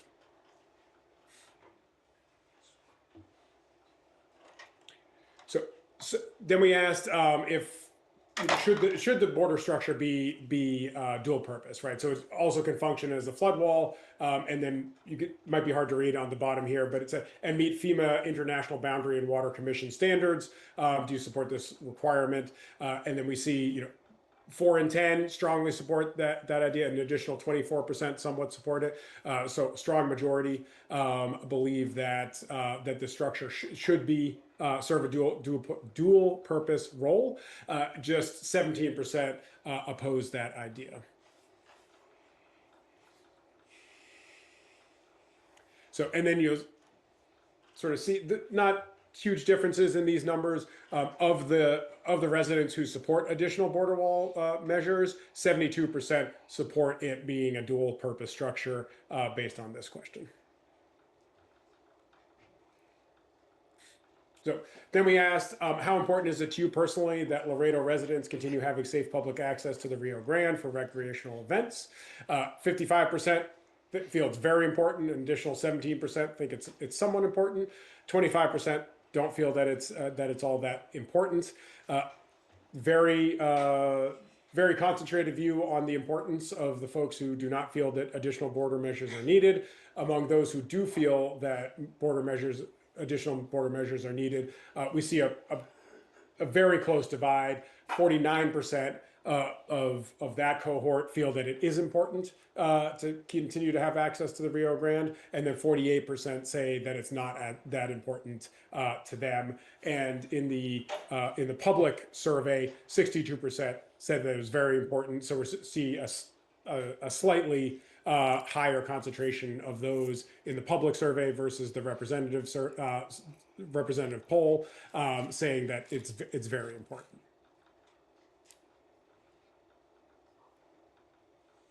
So, and then you see some differences here on the very important by council districts. A lot of the council districts, it's up above 60%. We have a few that are at or below 50, and then also of those who feel that support the additional measures, that 49-48 divide. You can see that at the bottom here as well. And then should local funds be used to modify the plan if needed? 48%, so a plurality of residents do not feel that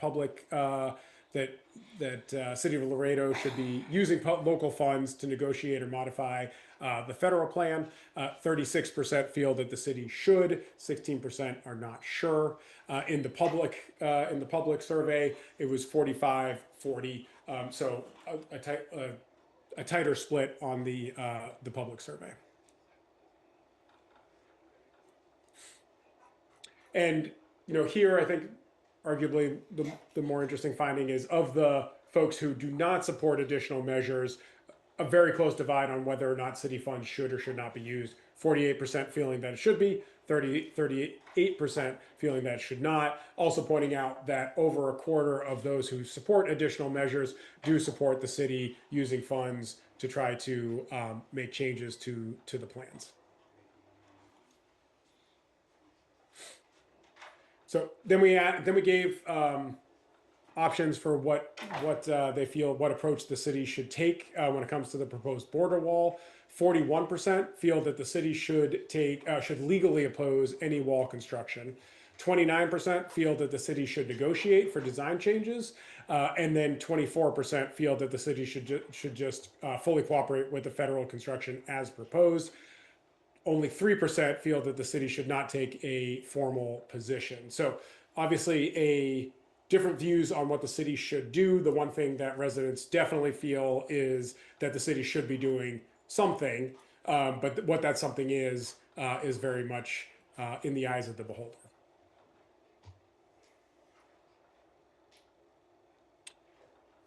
So if we look at the breakdowns here, relatively similar pictures across the council districts, a few differences here and there. Seeing, I'll call it the usual difference. Men and women have a different view on this. 50% of women feel that the city should be legally opposing construction, and same views when it comes to should negotiate. Additional measures, 55% of those who feel that there should be additional measures think that the city should just fully cooperate as is. 37% feel that changes should be negotiated. If you don't feel that additional measures are needed, 74%, so just about 3/4, feel that the city should legally oppose construction. 22% feel that the city should negotiate for changes.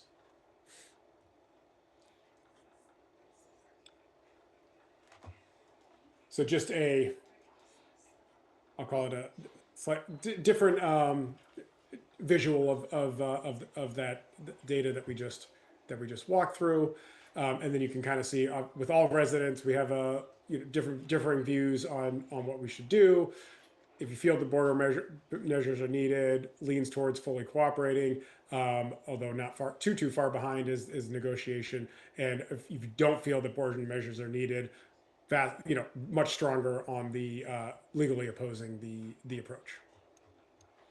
So, and then we asked, how strongly do you feel about your position? And so as you can see, like 8 and 10 say they feel very strongly about the position. 15% somewhat strongly. Very few people saying that they don't have strong feeling one way or the other. And that those views were consistent across the different views. Where and this tends to point to that people are not going to likely change their minds all that much, or certainly not in the short term, based on what they are telling us. And again, the sort of, I'll call it the strength of the views is just about consistent, just about every demographic group we looked at, and then just looking at sort of those different options. You sort of see the legally opposed construction. 94% say they feel very strongly about it. For those who think that negotiations should happen, 55% very strongly, 34% somewhat strongly. The no formal position is obviously a very small group, but 64% of them feel strongly about it, and fully cooperating, 91%, with 8% saying that they feel somewhat strongly. So the legally opposing construction, fully cooperating, both sort of coming to the table with the same, this is their view, and it is unlikely that it's going to change much. So, and then we concluded the survey with which of the following best reflects the overall view on this issue. 28% said border security should be the top priority if it limits access to the river. 20% said protecting access to the river should be the top priority, even if it complicates border security. And 46%, by far the largest group, think that both goals can be achieved if there is a coordinated design between the city and the federal government. 6% did not have an opinion one way or the other.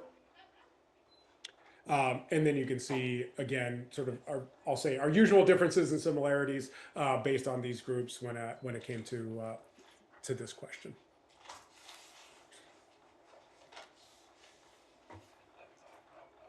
And that is last slide, last question. Yeah. All right, go ahead, Councilman. Okay, thank you, Mayor. So, thank you, sir. My question, that was, obviously you went through that quickly and understandably, but, it's somewhat, digesting it all. Why didn't you ask the question just simply, do you support border barrier, yes or no? Why did you choose to ask about just border security and not just directly, do you support border barrier? Why was that not just directly asked in a yes or no format? I think and sorry for the whiplash here as I go through. The first question, I would say, hold on.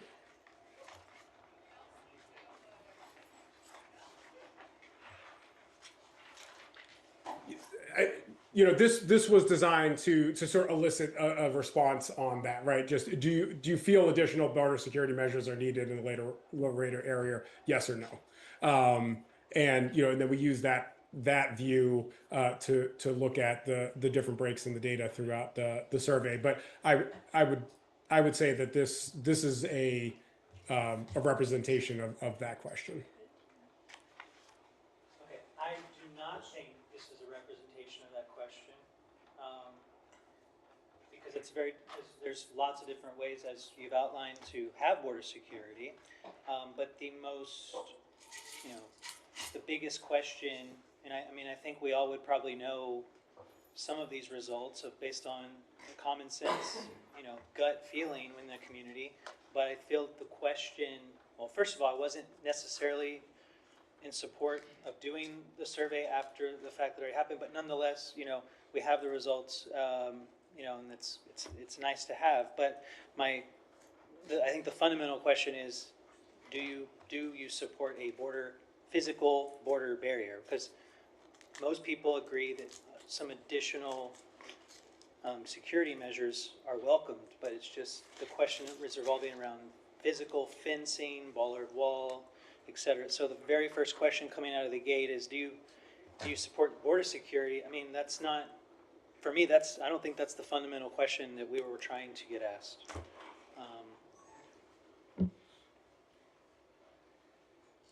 Can you point to another part of the poll that answers the question, do you support border barrier for all Yeah, so, and in this question, with if new barriers were built, which approach would you prefer? And then we had them rank it from first to third, and we also provided the choice, no new barrier, right? So 51% said that their first choice is no new barrier, right? So that 49% are supporting a barrier, and then that split between leaning, yes. So this slide basically answers that fundamental question.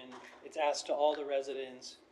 51% say they would prefer no new barrier.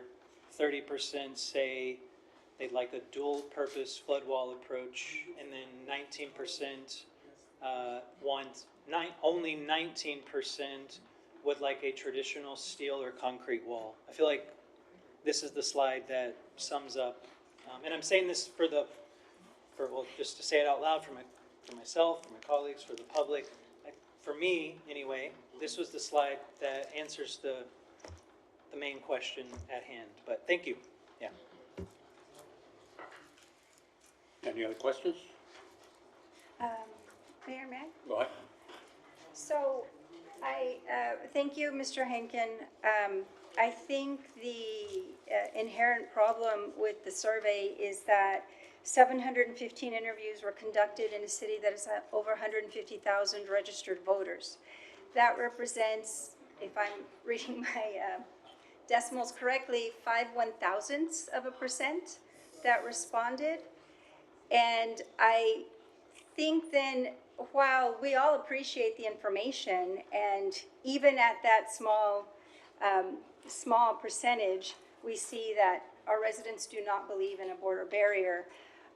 I think it just, if it helps us, make us feel better about pursuing this strategy of being against the wall and what are our options and how do we fight for public lands, great.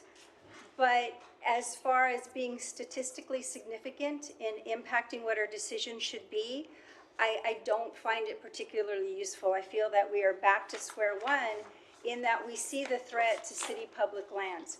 We understand that we are a pawn in this border security narrative. We believe in border security. We have from the outset, we have for decades. That doesn't change.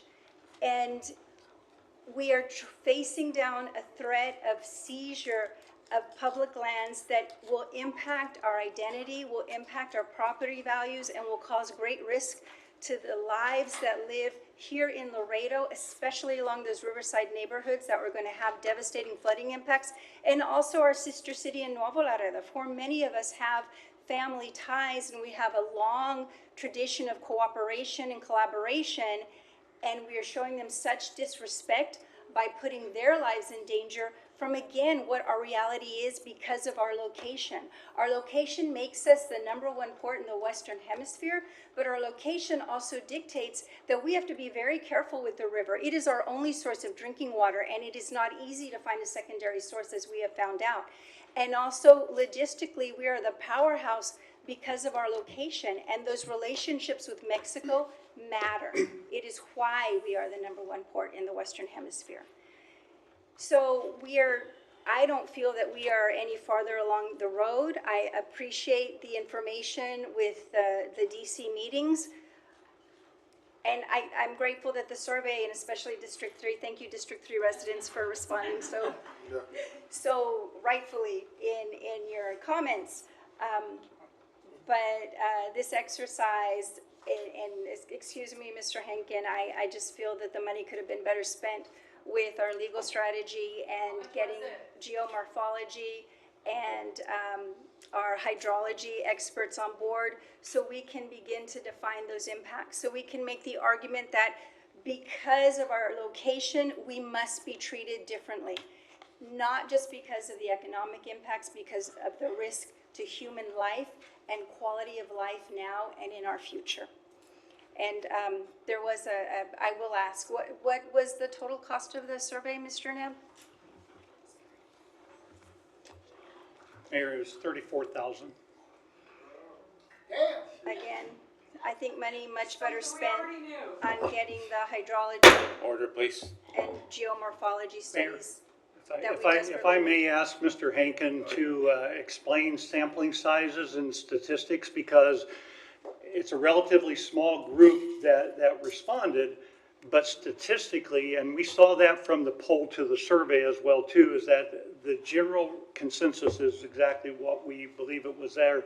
I'd like Mr. Hankin to go into a little bit better explanation of the sampling sizes, because you don't take the entire group in order to get there. And if those of you that are in the political field understand the way the polls actually operate with the numbers that you're looking at to determine what the group would think, as opposed to just the sampling size. So.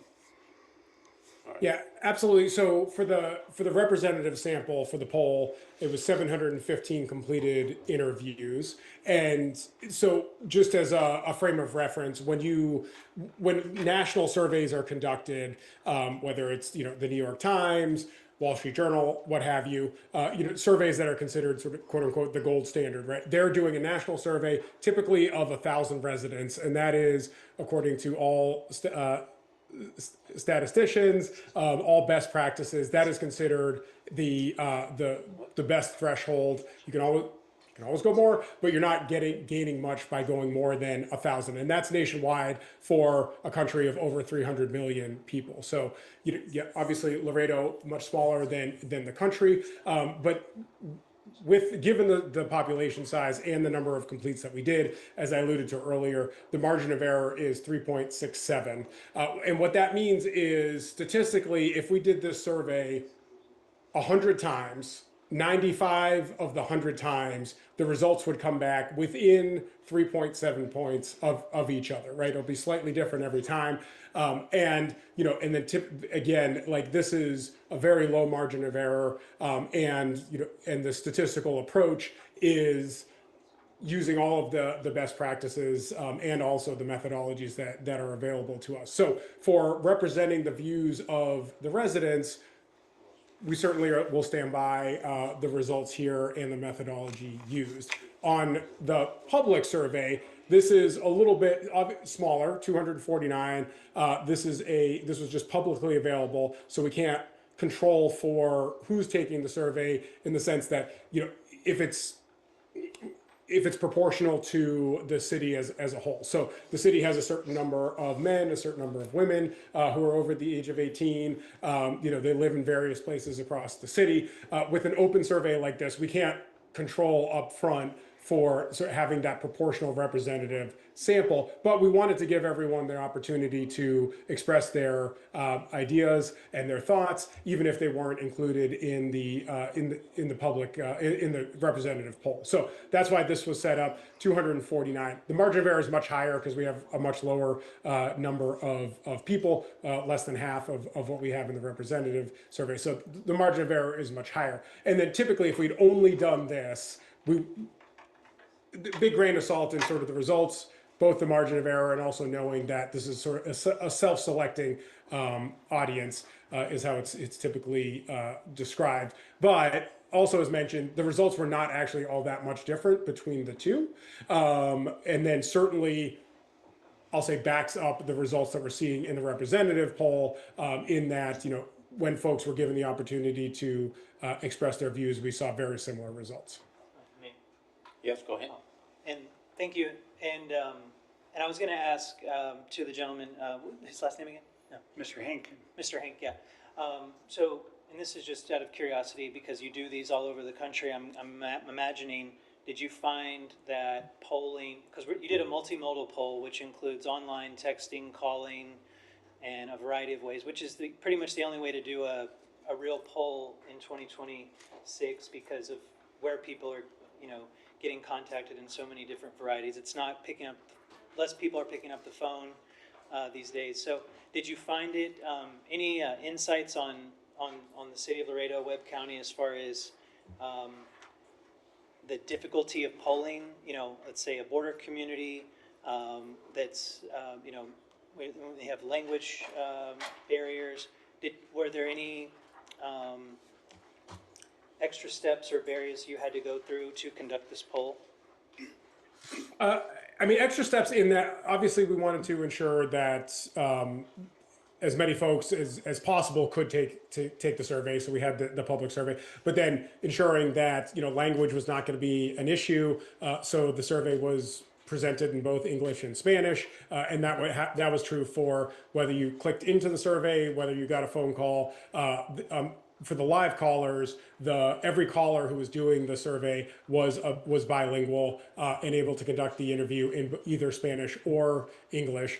We didn't see much, if any, difference in between whether you took the survey in English or Spanish. We track how the survey is being taken, and on the live surveys, not always, but often we'll see that it bounces back and forth between the two languages. And that was typically the case here.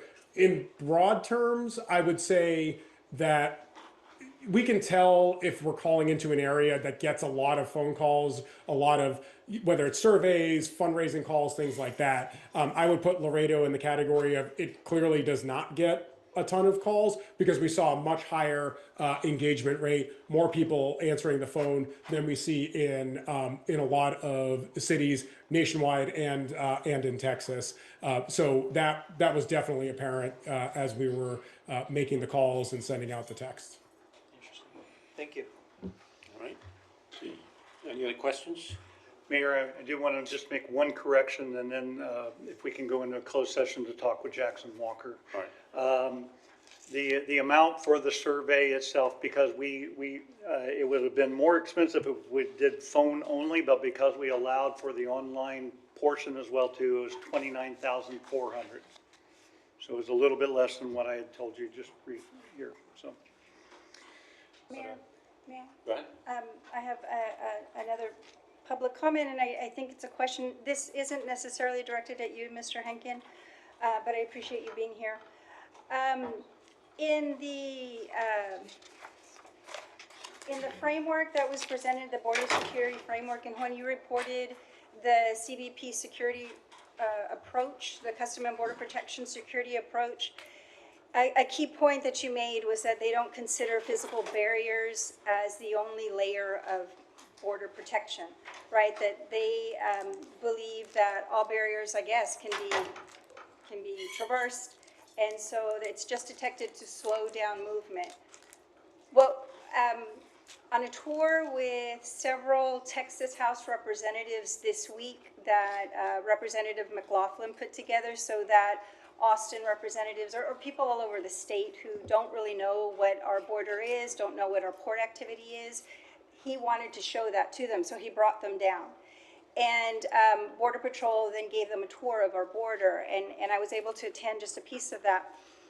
And they admitted there that all of the work on the river, the cutting down of vegetation, and they've done tremendous work. They've removed all the vegetation. In some places, it's very barren. I think where the Rio Grande International Study Center worked with the city to protect some areas with the intention of preserving the silt on our border banks so that we could control erosion, which is incredibly important when you think about the sedimentation that it causes into our river when you don't have any vegetation there. So they did manage, though, to remove lots of vegetation. And so now they have created more risk. What they have done and what they admitted is, of course, it's easier for them to cross now and get to waiting vehicles because they've done the work of clearing the vegetation and allowing these pathways for more people to cross. Now, I'm saying that with the understanding that our president is saying that there are no more border crossings. And CBP here is saying that crossings have really diminished dramatically. And that diminishment of crossings you can see because of diplomacy, because of our relationship with Mexico, because of the efforts by the Mexican government to control immigration in their country, and then also by the horrific overkill, in my opinion, of what we've done to restrict economic activity for immigrants on this side. You know, when you have jobs in the United States that are waiting to be filled, and we expect immigrants to come and fill them, guess what? They're going to come. And instead of doing a more logical, well, let's do E-Verify to check work visas, let's allow more workers to come in legally and legitimately with visas that target the agricultural sector or the construction sector. Instead, this administration has decided that none of that exists. So those are deterrents for people to cross. So it's dual. It's diplomacy, it's the policies of the administration. Those things can exist without a border barrier. Those things can continue without us having to sacrifice our public lands. And I think that's the message that we need to communicate when we move forward with this issue. Thank you.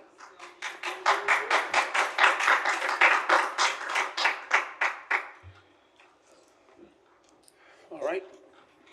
Executive session, ready? Okay. Executive session.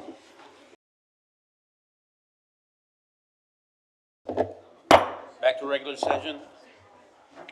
No arguments or conclusion, we're done.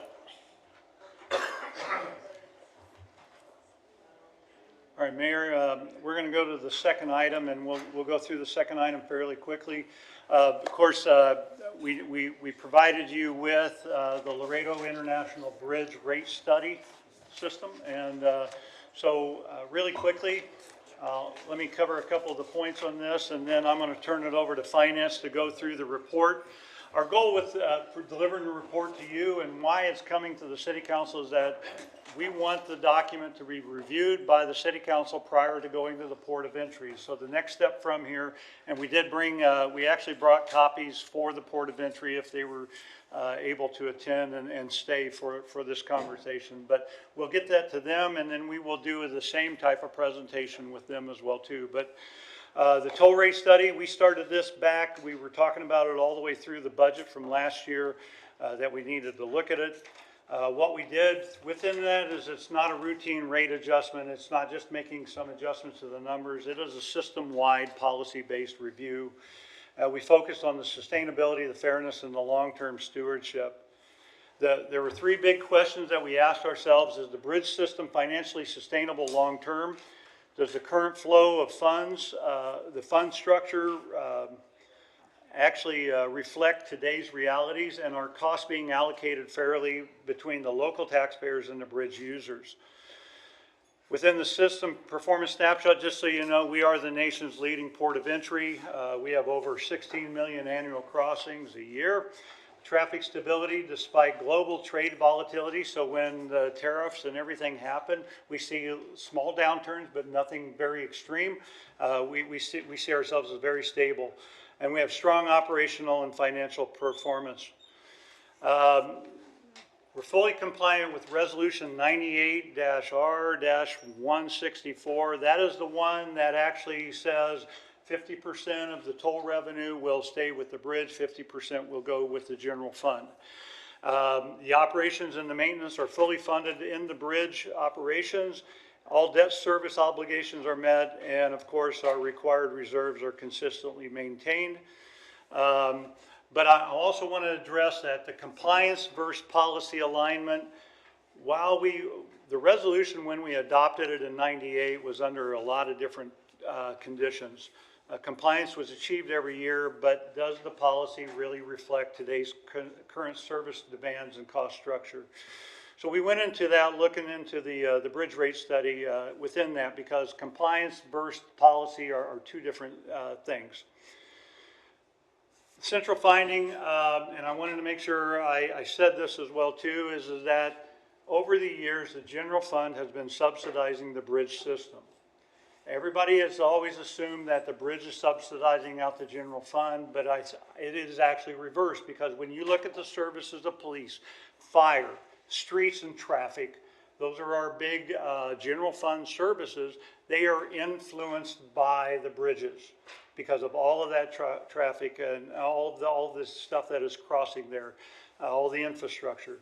Those costs have historically been absorbed by the general fund, but they're not fully recognized as bridge-driven operating expenses. Mayor, if I can? Yes, go ahead. Mr. Dev, does that also include the port police that's paid for by bridge? Now the port police, I believe, are a direct expense out of the bridge side. Right. That is correct. Yes, yeah, that is. So correct. they're paying So for some of they're that actually law paying for the port police, and so and then our supplemental police patrol for traffic and all of that. So You mean like for the congestion? The congestion, any incident that occurs with any of those vehicles that are associated with that. I just don't see how it's fair to dock them for the police stuff if they are contributing for police stuff. They're Funds? contributing for the port police. I understand, but. And that there's a little bit difference because look at all the infrastructure to get to the bridge and all the infrastructure that is on there. And when you consider that over 30% of the traffic does not have a home in Laredo, but they come into the city as well too, they're not contributing every time we have a traffic log. Yeah, but we have congestion in other warehouse districts and in other parts, like for example, District 6, that our police have to patrol. Correct. And we don't charge that to the bridge.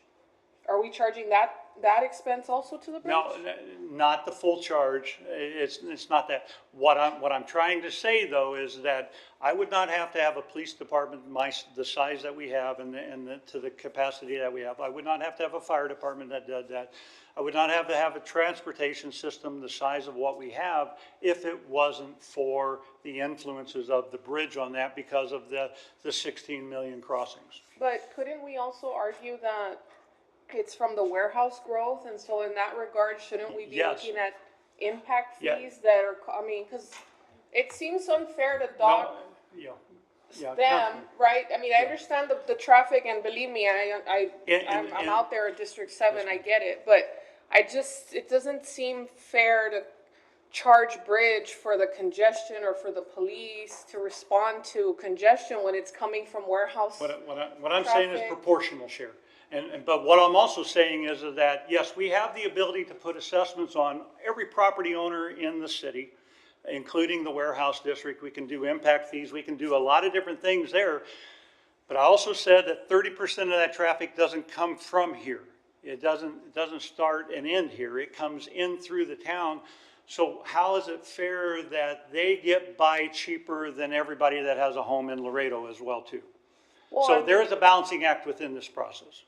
Okay, I'm not sure I 100% agree with Let- that yeah. assessment, because if we're looking at growth and we're looking at what contributes to the growth, I just don't know if it's fair to say, oh, Bridge, you gotta pay half because look at all these fees that we incur, when that's a result of our growth strategy, our 380 agreements, our TERS agreements, our policies that we create.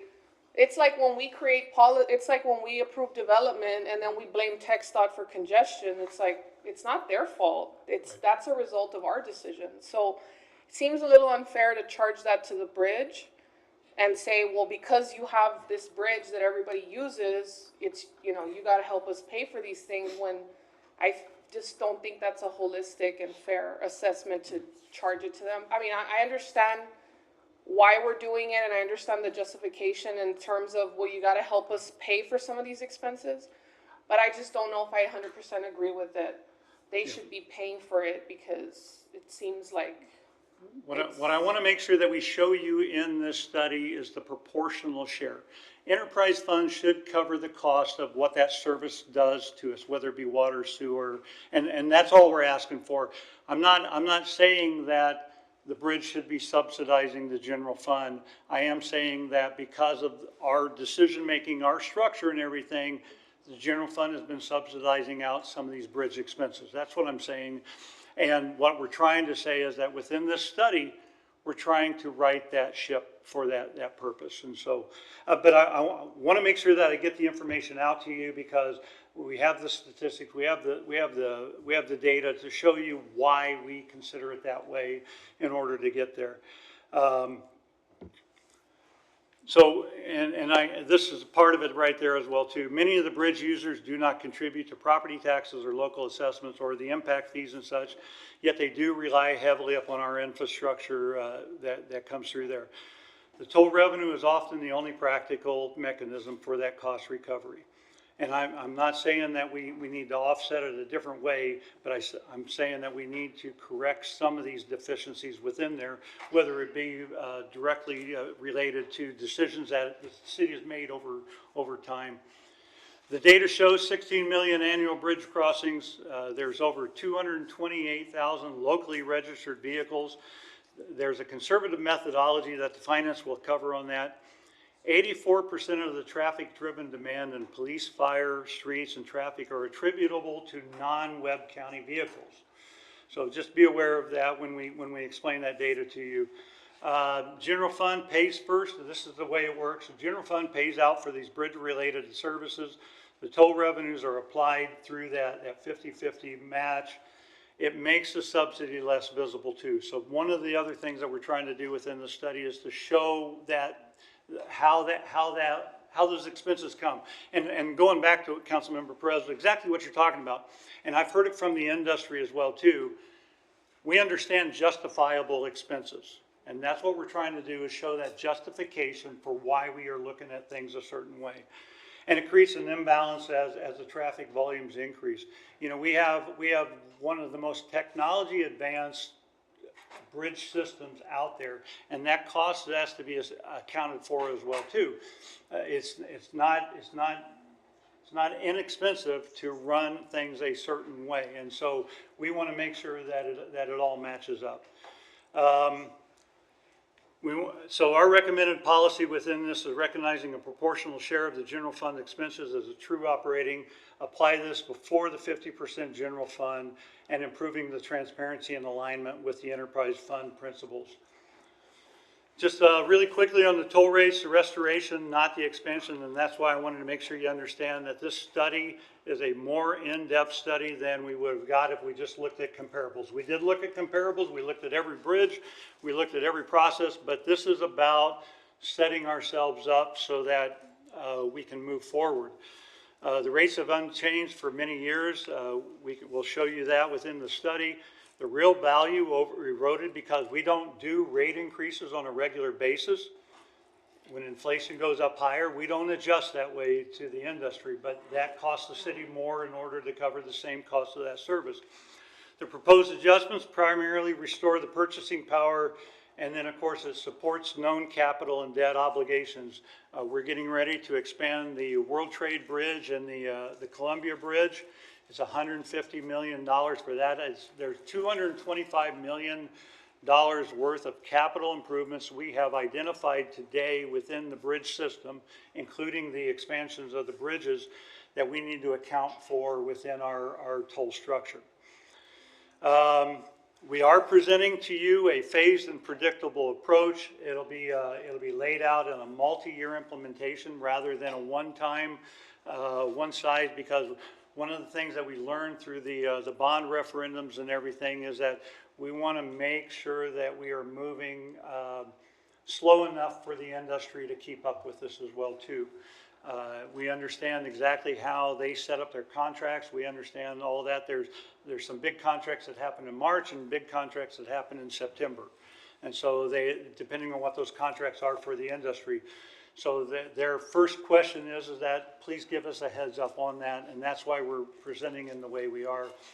We also want to do it in a phased predictable approach so that we avoid any sudden rate spikes. That is a thing that our people, nobody likes, big jumps.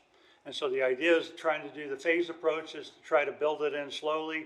Keep in mind, we have to keep our rates at an acceptable level in order to preserve our credit rating strength as well too. We have to show that we can continually pay our bills and do that. And then, of course, supporting orderly capital planning within that phased and predictable approach. So just so you understand, as we get into the conversation about the competitiveness and best value, toll costs are a minor component of the total logistics cost. It's not the biggest cost that our industry has to face. It is a lot smaller cost. Laredo does offer, because of our location, we've talked about that already, even when it was associated with the border wall, Laredo offers shorter distances to the market on the Mexican side, lower fuel, lower time costs, superior logistics infrastructure, and it remains the best value over all of the competing ports. And we are not asking to actually change that. We're asking to recognize that value within our structure. What today is not, it's a workshop and a briefing. We're going to give you that information. Mr. Mata is going to cover some of the slides in that. There is no action being taken right now, but what we want to do is present you with that, take the immediate questions there, and get this document into the hands of the Port of Entry as well too, and start the conversation on that.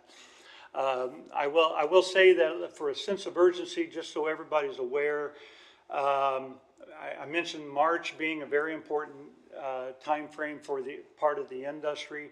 What we are recommending is that we make a decision on what we're going to do with the rates by March, but we implement them in September, October. And we establish the system now, but September, October is the latest that we can go when we're talking about the expansion of the bridges in order to add those funds for that need. So other than that, I'll stop at this point, and I think that, that's my last slide. I just wanted to give you the overview on what this is. Finance is going to walk through. They have some slides to share with that, and happy to answer any questions as we go. So thank you for letting me get that summary.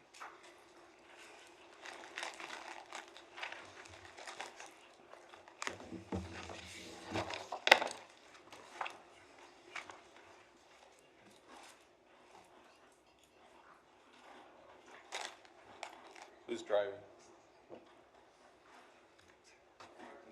Somebody's just driving. I did this with somebody. Okay, there we go. I was able to answer a question for you. All right, there we go. Good afternoon, Mayor Pro Tem, or Mayor actually. Afternoon. Welcome back. Good afternoon, Mayor. Members of the council, staff.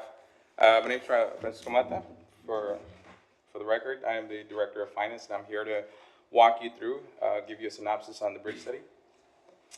Please do stop me if I go too fast. I have a tendency to move fast along these type of presentations, so please feel free to stop me at any time to ask questions. So I want to start by reiterating the purpose of the bridge toll rate study. This wasn't a single issue analysis. It was designed to answer several interconnected policy and financial questions. First, we reviewed compliance with Resolution 1998 R164. That means validating how funds flow between the bridge system and the city's general fund, and confirming whether required contributions are being handled correctly. We then looked at whether current toll rates are actually sufficient.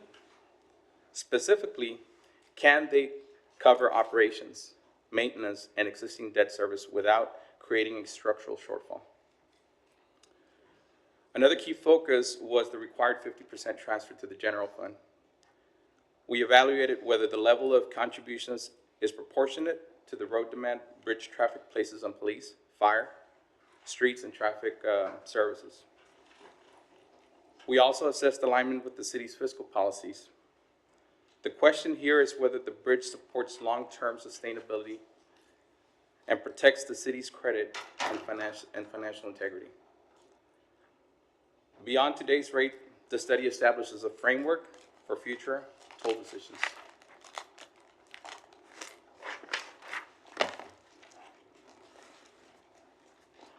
The goal is transparency, using data to balance the enterprise fund's health with fair cost recovery for city services. We evaluated whether toll adjustments are needed to keep pace with inflation, meet current and future debt obligations, and support capital improvements. That includes planned investments and appropriate contributions to the Capital Improvement Fund, consistent with the resolution. Finally, we compared proposed toll rates to nearby and competing bridge systems. This helps determine whether the rates represent the fair, best value for users while still meeting the city's financial obligations.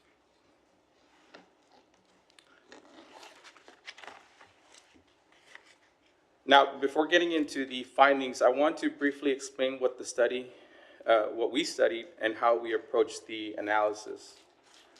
This is important because the conclusions are only as solid as the methodology behind them. As a high level, this study looks at whether the current role structure can actually sustain the bridge system. That means day-to-day operations, long-term capital needs, debt obligations, and the required support to the city's general fund. The analysis intentionally focuses on vehicular crossings because vehicles are what drives costs, roadway wear, congestions, traffic control, emergency response, and public safety demand. Those impacts are measurable and are directly tied to the city service costs. You will notice that pedestrian crossings are not part of the toll rate adjustments in years 1 and 2. That's because they don't materially affect infrastructure, traffic systems, or city services demand. They also represent a very small share of total revenue, so including them would change the financial outcome or policy conclusions. The methodology integrates multiple independent data sources to avoid relying on any single data sets. We combine traffic counts, toll revenue history, inflation data, vehicle registration, and city service information.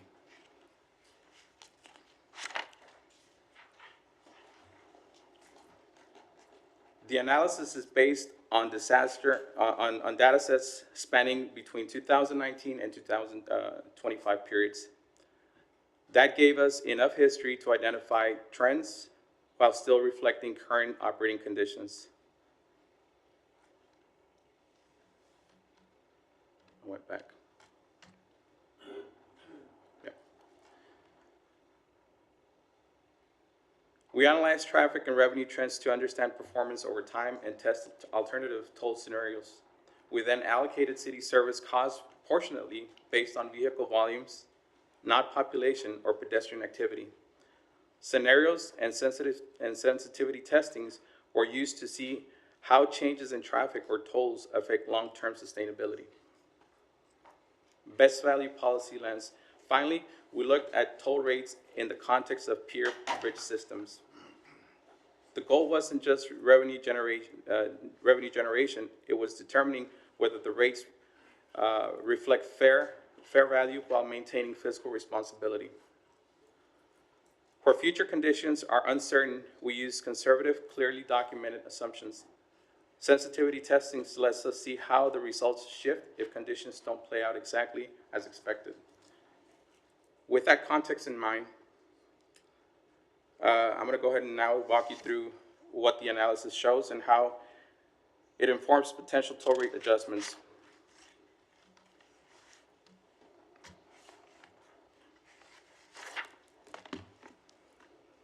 I'll start with compliance. Why compliance? Compliance because it is the foundation for everything else in the study. Resolution 98 R164 sets the rule for how the bridge revenues are currently handled.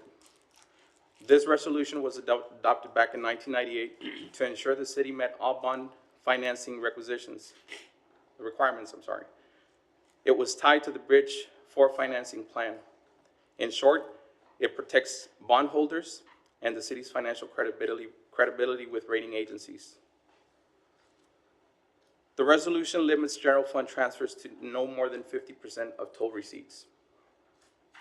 Before any transfer occurs, bridge revenues must fully cover operation, debt service, and required reserves. Only after those obligations are met can surplus funds be used. Any remaining surplus follows a strict order. First, repayment of any outstanding SIB loans.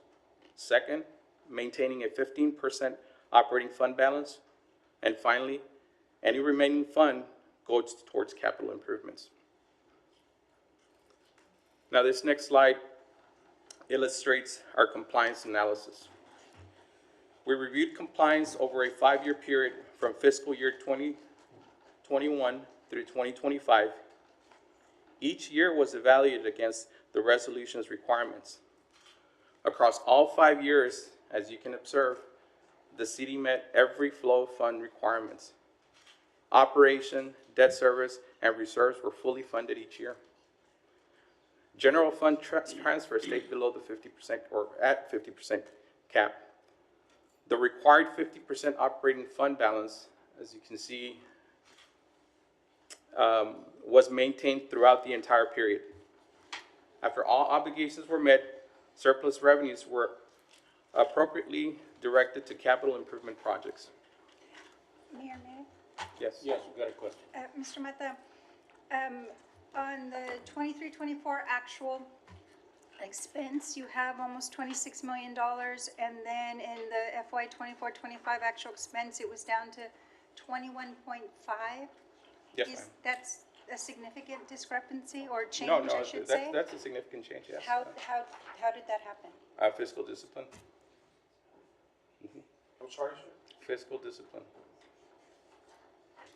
Thank you. Mayor, Go ahead. by meaning physical discipline, by meaning saying physical discipline, what's physical discipline? For the people that don't know. It encompasses just being prudent with your expenditures and Sorry? being prudent with your expenses.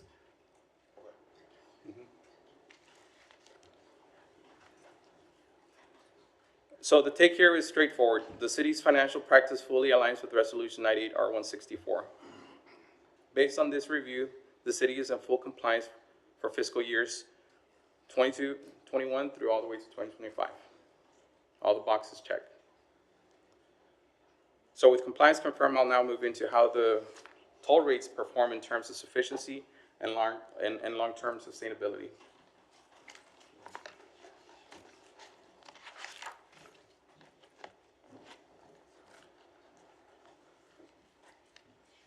So the next question we asked was whether existing toll rates were actually sufficient.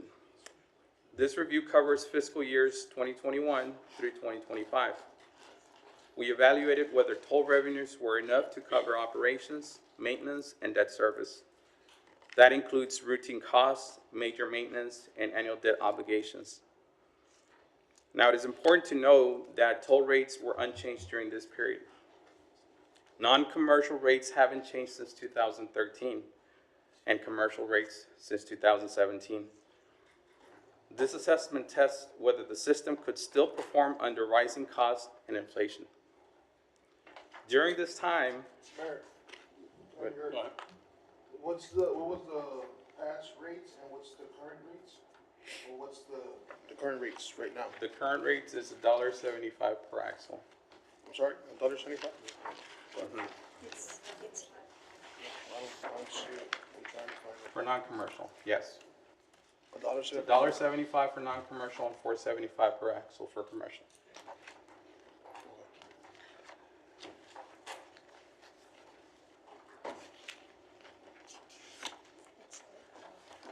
Does that answer your question? No. Do you have a Yes, slide on I'm that? gonna get there, so I'm just laying, we're gonna get there. here. Here it is. Here it is. Yeah, yeah. About 5 more slides. It's on page 29. Yeah, we want Yes. to get to the numbers.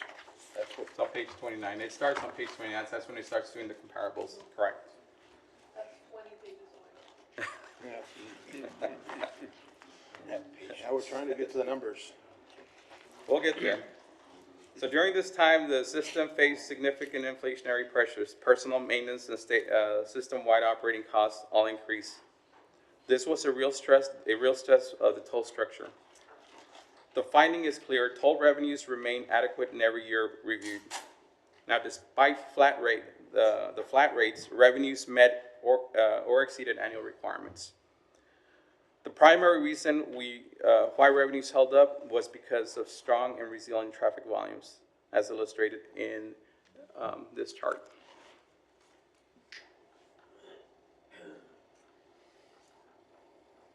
High vehicle demand offsets inflation and rising operating costs. Volume, not rate increases, drove revenue sufficiencies during this period. Because revenues were sufficient, the flow of funds structure was executed each year. Debt service was paid on time. Required operating reserves were maintained. General fund transfers stayed within the 50% limit, and remaining surpluses were allocated to capital improvements. In short, the bridge system remains financially sound throughout the review. From 2021 and FY 2025, toll revenues fully covered all obligations while remaining compliant with Resolution 98R164, as you can see on the chart that I had already presented you guys.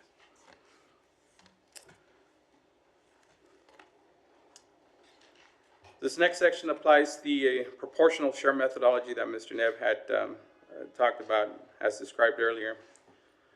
Here, we're looking at whether the current general fund transfer reflects the actual demand bridge traffic places on city services. First, I want to be clear, the bridge system is fully compliant with Resolution 98R164. What we're evaluating here is not compliance, but proportionality. In other words, does the current structure still reflect how the system is being used today?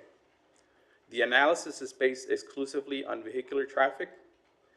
Vehicles are what generates roadway wear, congestion, public safety calls, and traffic management costs. Pedestrian crossings are excluded because they don't materially affect these cost drivers or the city's surface burden. So when we look at vehicle volume, the imbalance is clear. There are more than 16 million northbound and southbound vehicles crossing annually. That compared to roughly 228 registered vehicles in Webb County. So most of the traffic impacting city infrastructure is non-local traffic. The volumes directly affects police, fire, EMS, street, and traffic operations. These departments handle congestions, incidents, roadway preservation, and traffic control tied to international crossings. Those services are essential for bridge operations to function safely and efficiently. Mayor, if I may? Go ahead. Mr. Mata, do you have a slide where you have the computation of the effects and of the road? Is this for the roadways and is this for the road? So what are you exactly looking for? Streets? What streets are you looking at specifically? We're not looking at we're looking at the burden of these four services: police, fire, street, traffic. So what we're doing is we're taking their entire budget, and what we're saying, like in this slide, I can explain. Okay. So what we're saying is part of the exercise, and I was going to go into detail with that, is we reach out to police and fire. What portion of your calls are related to traffic? So that way we can make it part of the methodology. Mayor, if I may? Go ahead. Do you have the methodology that you use I do. to get these I'm numbers? gonna get there. Is So it in the slide packet or is it a supplemental? Yes, and actually it's in the study. It's on page, well, it's in the appendix. You can go to the appendix. It'll explain the methodology on the back. But it's also on page. No, but I'm talking data. Like, do you have the reports that you use? Because when we're talking about, and I completely understand that our roads get torn up by industrial traffic, because I see it all the time. But when you look at the impacts to Mines Road, when you look at I-69, when you look at Loop 20, when you look at I-35, the city doesn't manage those roadways. So Right, so we're not using, so let me read this. So the methodology intentionally errs on the side of, according to the What two-part page? baseline, this is on page 38, and I will alert you to that third paragraph, right? And I state, so accordingly, the two-part baseline dolphin demand methodology does not attempt to enumerate every unique vehicle operating within the city at any given time. Instead, it establishes a transparent and repeatable framework for estimating relative service exposure between local and non-local population. That is what the methodology is. Mayor, if I may? Go ahead. Okay, so this transparent and repeatable framework, where is that? Again, we get it from the data. So here's But the you're methodology. saying transparent and repeatable, but it's not Right, in so here. these are, so when I say transparent and repeatable, that means there's an actual data source. We're not just making these numbers up. No, but to me, transparent means we can see it. So I don't see it. That's why I'm asking you, where did you get the numbers? well, How did you calculate that? In the reference, and I, if Where's you've that? read the report, I have a reference sheet at the very end. If you click on the link, it'll take you right to the source, so you can do your own research. And Can we get an electronic copy of? Yeah, absolutely, and I did email you guys. Go ahead, Councilwoman. Mr. Mata, are you discussing estimating monthly non-Webb County vehicle utilization? So that is on page 39. So it is included, just it's No, I included. understand, it's just, I'm confused because I'm still, So you want to know where we pulled the data from? I wanna know, okay, so did you take the traffic budget and say, okay, 30% of our roadways are used by trucks, so I'm gonna take 30% of We're traffic's taking budget? the entire traffic. The whole, it's the entire traffic. So it's for non-commercial and commercial. So you're taking commercial, non-commercial. So what portion of that, of the traffic budget supports that, commercial, non-commercial traffic, of the traffic department? 100%, because that's what they do. That's the service they provide. This slide I have up, streets, same thing. 100% of their budget supports non-commercial and commercial. But for fire, only 17% of their calls pertain to traffic-related calls. So I can't use 100% of their budget. So that 17% translates to only 13 million of their budget. Yeah, but the traffic, commercial and non-commercial, you're attributing it to the bridge, but not all of our traffic goes through the bridge. Right. So that's that not- doesn't make sense. Right, because the methodology is not trying to establish we're trying to establish the entire scope of what's utilizing the system. Does that make No, sense? but I understand, but I'm asking you, how did you calculate that for the street usage? Because I'm still struggling with understanding how you came up with the street calculation. But it's not usage, again, it's budget driven. But you're saying 100% of the budget, and then Mm-hmm. how did you extrapolate out the amount that's attributed to the bridge? Because the street's entire budget support that particular service, that support commercial and non-commercial. It's independent whether it's bridge related or not. It's the amount of vehicles taken in total. I went back to the methodology. But not all and I walked- vehicles that drive on our streets go through the bridge. We have a Correct. lot of residential. Correct, and I'll walk you through that methodology. Okay. So, You had a question, Councilman? Yeah, it's kind of the same thing, because you mentioned just giving the call, like, if police tells you what percent of calls are from traffic, well, if someone gets in a wreck, McPherson and Shiloh, when no 18-wheelers are allowed. Right. Unless they're delivering something directly, how would that be attributed to this bridge toll study? And then the second question, was it our staff alone that conducted this bridge study?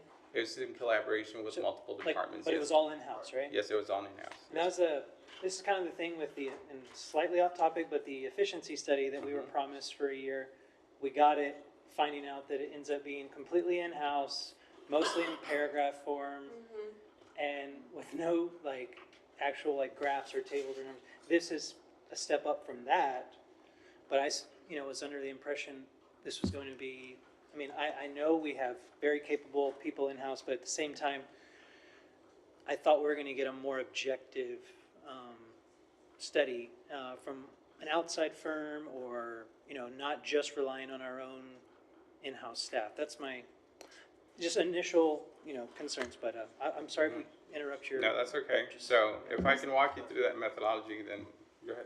Mayor? Go ahead. Thank you. Mr. Mata, when you're, based on this slide, you've got the baseline local demand on city services, and you have there a breakdown of the Webb County and non-Webb County vehicles.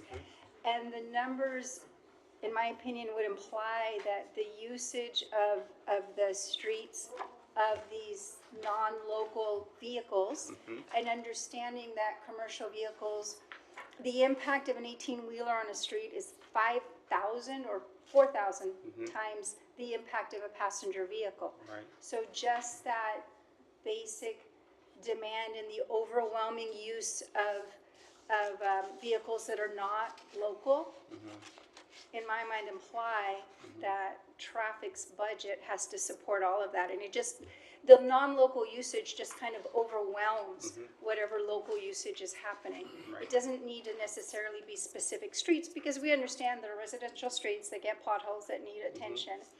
But the other usage on our streets of non-local traffic is so overwhelming that it makes sense to consider the entirety of the traffic Right, budget and to so this.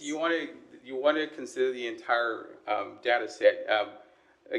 what we're trying to do is establish baseline on local demand. So what we gotta do is we gotta take two data sets. You have to take your inventories. You have web registered and you have non-web registered. And so what we did is, okay, so what are our northbound vehicle volumes? This 8 million vehicles is what's coming north. This is data that's pulled from USDOT and verified or the local CBP office.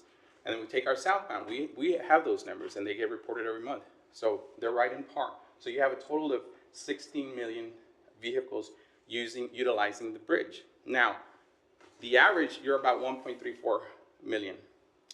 So now here's where the assumptions come on the methodology. We have 228,000 vehicles that are registered to Webb County. That is our count, local registered. That is verifiable data. Now they're registered. That's the Texas Department of Motor Vehicles. That's the data they provide. They don't distinguish between commercial and non-commercial. And I can pull up the report. So what we do is we do our first assumption. We say, okay, out of those 228,000 vehicles that we have that reside in Laredo, 20% of those vehicles go across, use the bridge. And I'm part of that 20%, right? So you use that, and that gives you that $45,000 vehicles. Now, we're going to assume that those vehicles cross twice. And that gives me my 91,000 vehicles. Now, we're utilizing it twice a month, but I have to account for going that way and coming back. So now I have to subtract that number from that 1.3. Are we following? So that gives me that assumption of 1.1 million. That is the burden of the non-registered vehicles. Again, this is data driven. Mayor, if I may? Go ahead. But this is your interpretation, and you said it several times, it's the assumption. You're not distinguishing between commercial and non-commercial, which is a big difference. And if you look at the routes that a lot of the commercial vehicles take to cross the bridges, a lot of them they come from 35, they take 255, they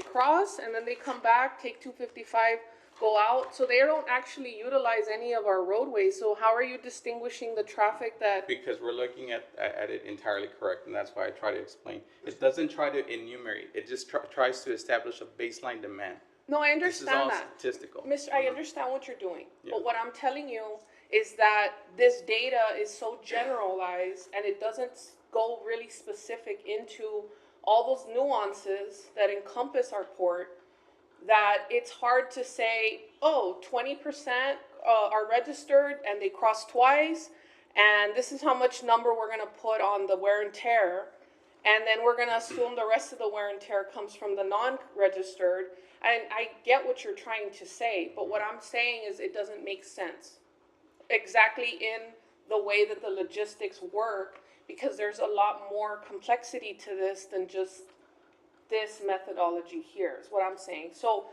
I have a concern, like I understand what you're trying to do and quantify the impact of the bridge in terms of putting a correct number on crossings.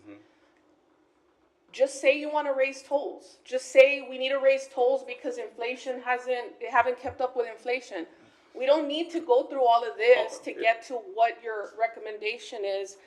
To me, this doesn't make sense in a supporting sense, and I understand if we want to put a number on the general fund in terms of forcing the bridge to pay their fair share.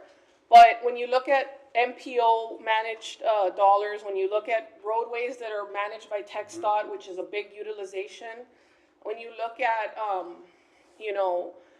the difference between commercial impact on a roadway versus non-commercial impact wear and tear on a roadway, the formula would be a lot more complicated to actually calculate the wear and tear. So I understand we're trying to quantify the impact of the bridge. However, I still stand firm that it's not necessarily the bridge, it's the demand for the crossings, but we have a lot of other things that are impacting traffic, development, where we're placing warehouses, where we're placing residential, the congestion, the arterials.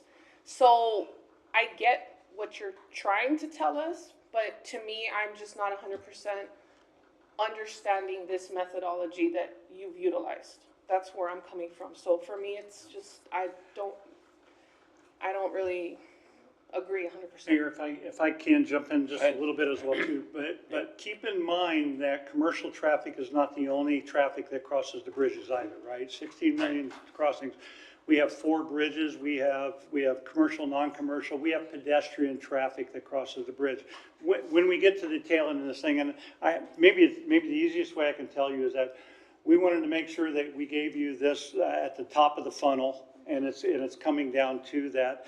And then because when we get to the classifications of the people that cross, whether it be pedestrian, whether it be vehicular, whether it be buses, whether it be commercial trucks or non-commercial trucks, there's a correlation within what we're asking for of where we believe that those rates need to be to cover all those expenses.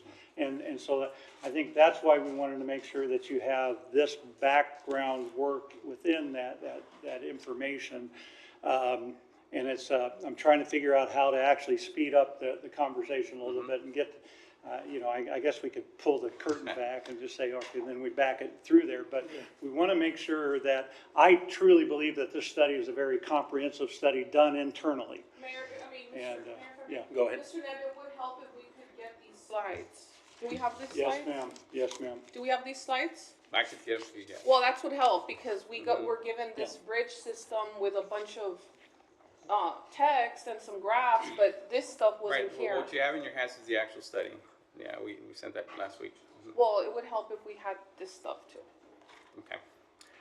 So again, if we just ask for, we want to increase bridge, then that would be arbitrary. So what we're trying to do is establish a policy-driven way of asking for that, justifying the rate increase and why the rate increase. And that's what we're trying to, I guess, zone in here with the methodology.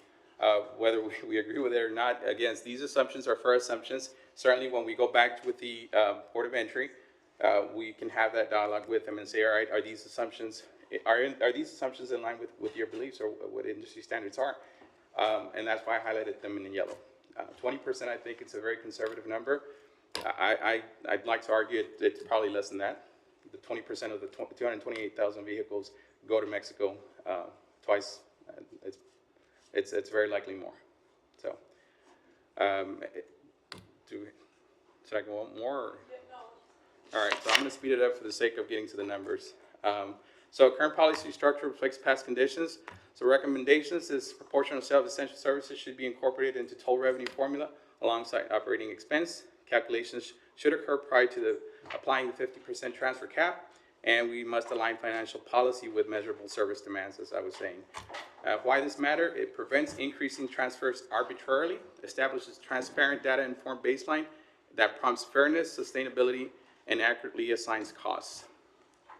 Alignment with fiscal responsibilities and credit integrity. The city financial governance framework. The city's finance department operates under the strong governance framework that includes conservative debt management, transparency, and long-term financial planning. The city maintains a public debt transparency platform, provides official fiscal statements, debt schedules, and financial policies. It reinforces accountability and manages operational and financial risks. Now, we consistently are recognized for our financial discipline, 35 plus years. So the bridge system maintains strong ratings that recognize the city's conservative financial practices and liquidity that highlights very strong enterprise risk profile. So key finding here is that the bridge system is well aligned with city fiscal responsibilities and credit integrity policies. Mayor, I have a question. Go ahead. Mr. Mata, when you're talking about being a very financially strong ground, we have a 15% fund balance. Yes, ma'am. During the budget cycle, we talked about increasing that fund balance, and the proposal here didn't address that. And I just wondered if that was being looked at or in the plans. It doesn't look as if there's much flexibility regarding the adjustments to increase that fund balance very quickly. But are we looking at how we do that? Because if the recommendation in the past has been 15%, but now we're looking at an increase of up to 20%. 20%, correct, that's correct. I just didn't see plan to get there in this proposal.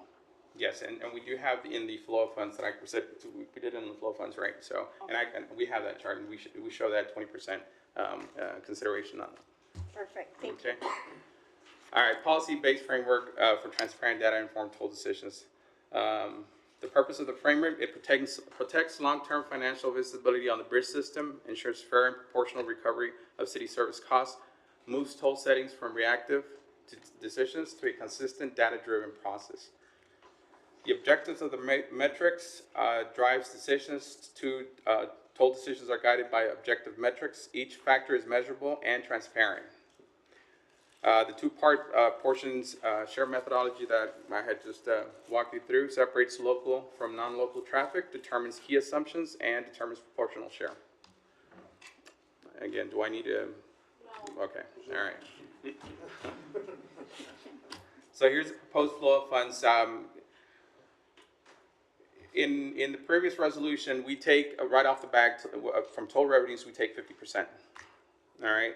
And so this is the new proposed flow of funds where we want to quantify the proportional share of general fund services. And that's what that blue line item, 55 million. That is the proportional share based on that methodology as it pertains to support those services for traffic. And then any debt service, this is our anticipated debt service for this fiscal year. That's going to consider as we lay out the new debt on the bridge expansions and other infrastructures.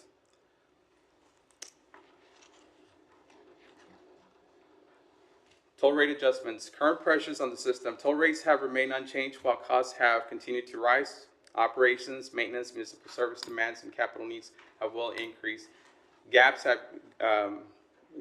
put growing pressures on the system's ability to meet its obligations and protect credit strength. Inflation has eroded its toll value. For non-commercial vehicles, unchanged rates since 2014, what it was worth back then, we've lost an erosion of 38% of the dollar value. For commercial vehicles, unchanged rates since 2017, that you're looking at 31% erosion. Mayor, if I may? Go ahead. Now, this is good data. This to me makes sense. But, 4 or 5 The slides. other stuff is very subjective, and again, but we're not gonna rehash that. The erosion and the fact that we haven't kept up with inflation, this is the meat and potatoes of this. It would have been nice to get to this Well, first, but now that we're here, All right. let's go on that. Thank you. Because from 2021 to 2025, you increased $24 million. So. Mayor, did we have public comment? We did, We did? yeah. We did? Citizen comments, yeah. Because I'd like to hear from, All right. I'd like to, for you. yeah. If you don't mind, I would rather. All right. Okay, Good. I'd like to hear from you. So can do here's the CPI. This information is coming directly from the Federal Reserve, and this is how the dollar, how the inflation from 175. If you look at commercial, we should have been at 558 right now, and we're still at 475 per axle. Same thing goes with $1.75. We should be at $2.42 per axle. So we're at 475 or 435? No, we're at 475 for commercial. Yes. It should be based on this inflation CPI adjustments. We should be at 558, and this is not to account for current structural needs. This is just to bring us up to the dollar of to the value of the dollar. Yes, go ahead. And the formula you use for this? There's no formula. This is coming directly from the federal government. Yeah.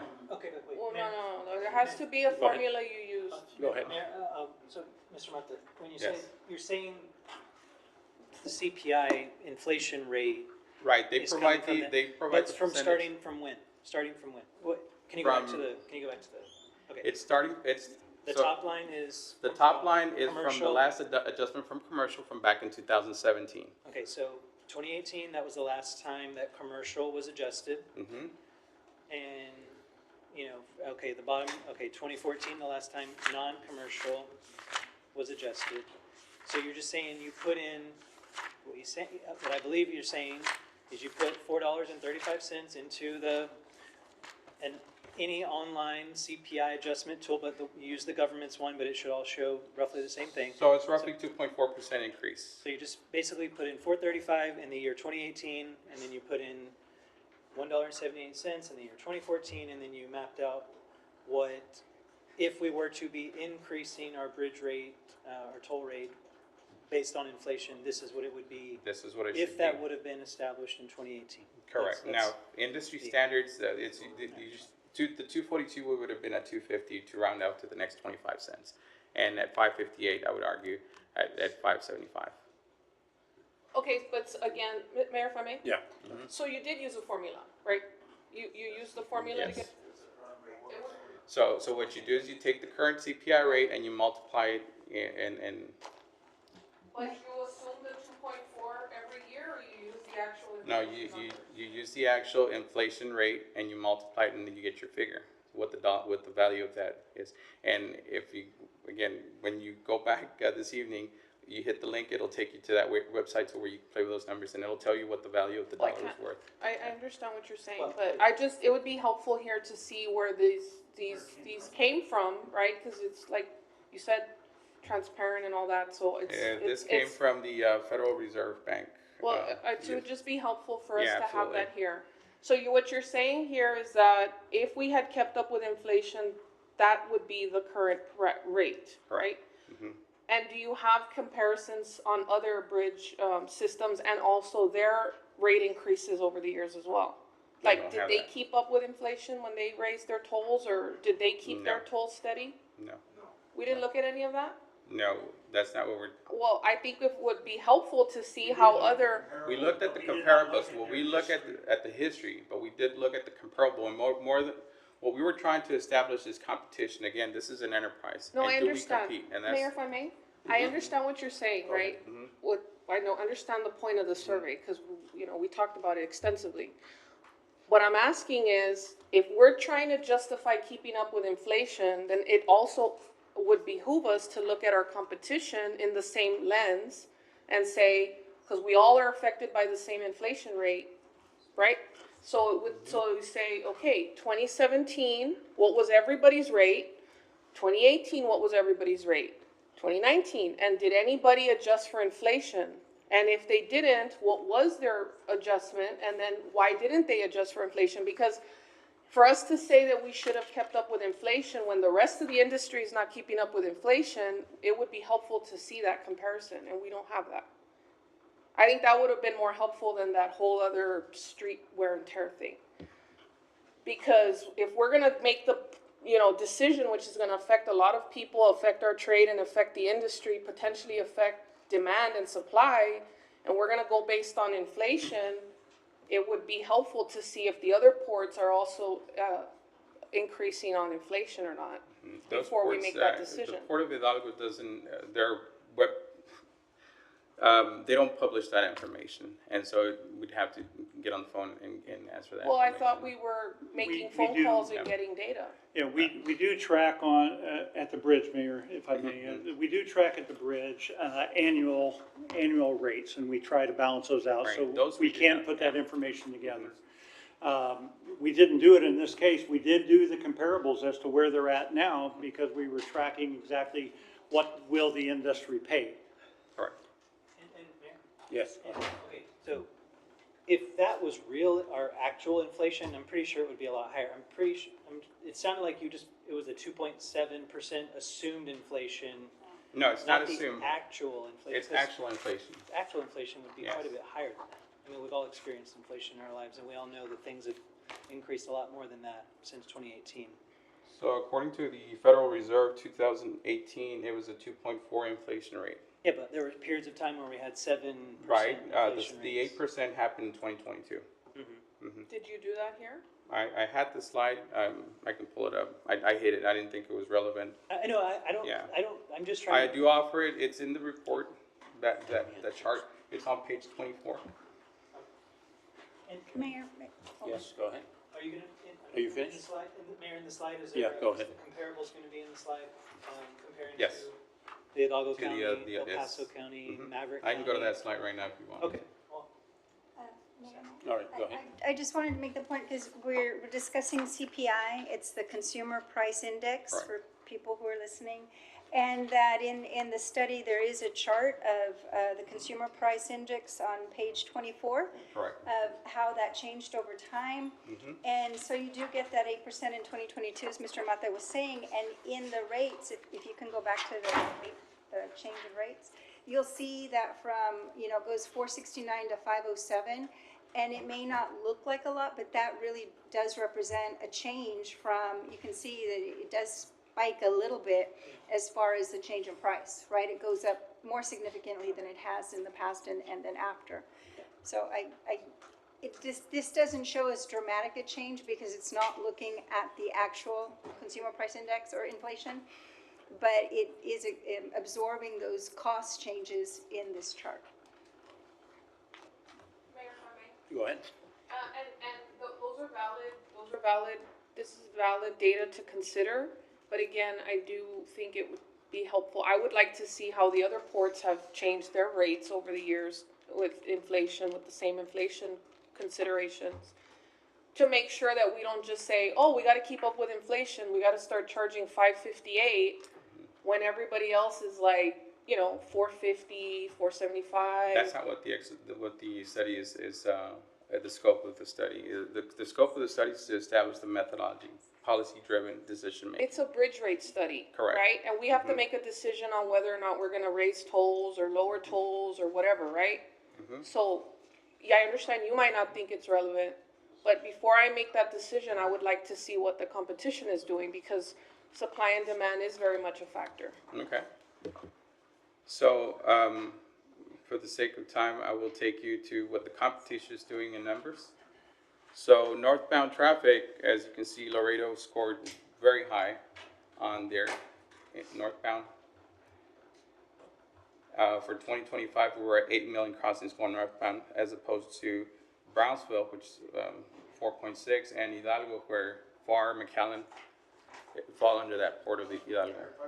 Yes. Progreso involved in that also as well? Their numbers are insignificant, yes. What do you mean they're insignificant? Progreso? Progreso. Progreso is not part of Hidalgo port. But that the port is crossing from, but it's still a bridge crossing from Mexico to the US. Yes, I can provide you that number, yes. It's for the purpose of us that, I wanted to guess who were the top performers that are close within the proximity, and our competition, if you will, in this industry. Who's our competition? There was no reason for us to look at El Paso, because they're way out of range from this flow of traffic. And so I was trying to keep it within the region. This is our competition. Brownsville, Hidalgo, Eagle Pass, and Del Rio. That's your competition. Mayor, if I may? Go ahead. I think that's also a very big assumption as well. Because when you're a business owner and you're making these logistical decisions on which route you're gonna travel through and which port you're gonna go through, somebody could very well say, you know what, forget Laredo, we're just gonna go to El Paso. Absolutely, yeah. Yeah, so I understand what you're saying is that certain things aren't significant. You're making these decisions to show us what you think we need to see, but we're asking for more data. Yeah, no, and it's this is not an arbitrary decision or objective. I'm trying to be as objective as possible. So here's to that argument. Here's a comparison of travel if you go through the port of Eagle Pass. So you can pick one of those destinations, whether you're going to come from Saltillo, going to Dallas or Houston. So if you go through Laredo, it's 619 miles. If you go to Eagle Pass, it's 684 miles. That's 65 miles more that you're going to put on that trip. If it's a non-commercial, you're looking at about $2.62 a gallon. That translates to $170 extra that you're going to pay just to take that port. Now, if you look at even if you take year 4, which we're shooting at we're looking at $4.25 an axle. It's going to be cheaper, $3.50 going to Eagle Pass. So, are we going to go to Eagle Pass to take savings of $3.50 and then spend $170? Mr. Mata, this comparisons are only the one in Texas, or are we comparing along the border that has commercial crossing from Texas, from Mexico to the U.S.? Do we also have from Canada to the U.S.? I'm just. I can oh, pull that just- data. What I'm trying to establish here is, again, this is an enterprise, this is our business, right? And so who is our competition? Our competition, who is our port? We have Eagle Pass, we have Del Rio, we have Hidalgo, and we have But Brownsville. yet we go with the funds of the Federal Reserve, which is it's the whole nation, right? You go into the Federal Reserve, that's what you're asking. You're saying that you go of the numbers of the Federal Reserve. No, the Federal Reserve is just to get a data set, basically So inflation. you get the data from there. Inflation, correct.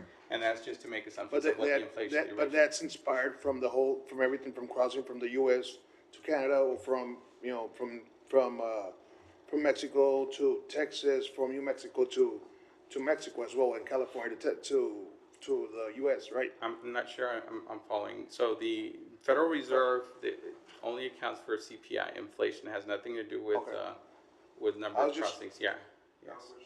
Yeah, it's just a data set that I'm using.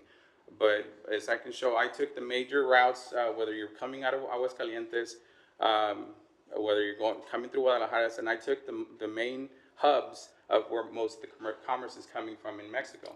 And so most of the traffic goes north to Dallas and Houston.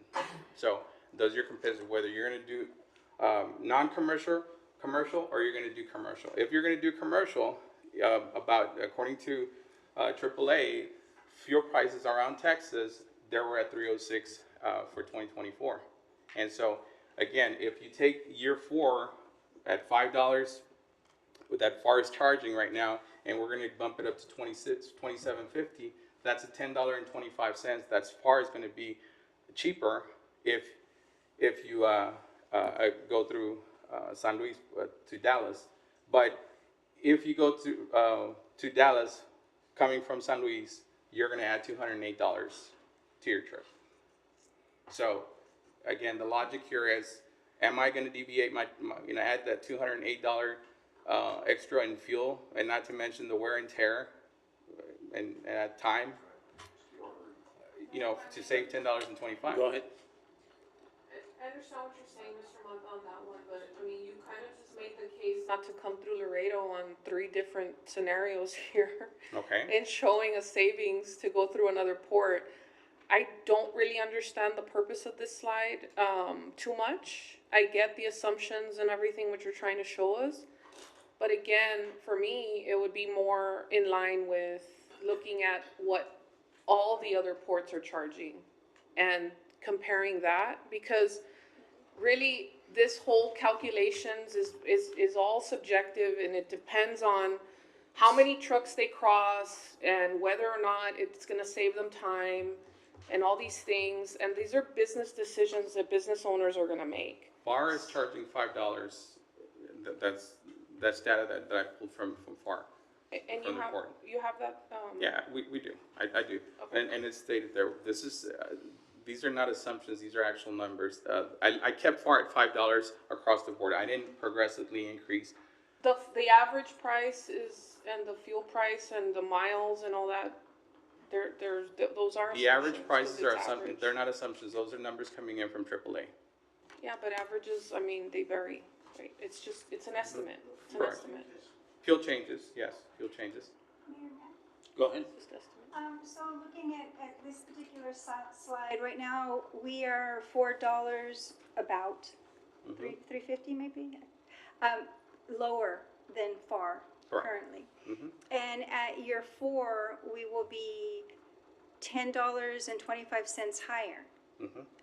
And that $10.20 additional charge per trailer, right? That $10.25 charge will be absorbed by the logistics carrier, who then charges it to the customer. Correct. So it's $10.25 for the entire load. Correct. Correct. Okay. So that's just when we're thinking about the amount of money spent on logistics, how much they have to spend to move the goods, it's an additional $10.25 that will be charged from our port. And in my opinion, in order to give value to the service that we provide here, because we are faster, because of our unique relationship with Mexico, our security procedures are solid. We Everything. offer the ability to quickly go through the bridge, and some other Bridges just do not have that capacity as of yet. We have the cold storage option as well. So in the end, after we raise it to keep up with the cost of inflation, by year 4 we're there, it will be $10.25 higher for the entire load of goods. Correct. Yeah. Yeah. Commercial. Yeah, That's go just ahead. assuming, Mayor, that's just assuming, by the way, that FAR doesn't change its rates for the next 4 Correct. years. as Correct. well. But yeah. Yes, yes. I'm just very curious, Mr. Maldonado. I know you're out there. I just am very curious. Can you come up and just give us a little bit of what you've done and what you do for the city of Laredo and who you represent? Just give us a little bit of your opinion. Thank you. Jerry Maldonado, Chairman of the Board for the Laredo Motor Carriers Association. And number one, thank you for providing this study. And very respectfully, our world works with numbers also.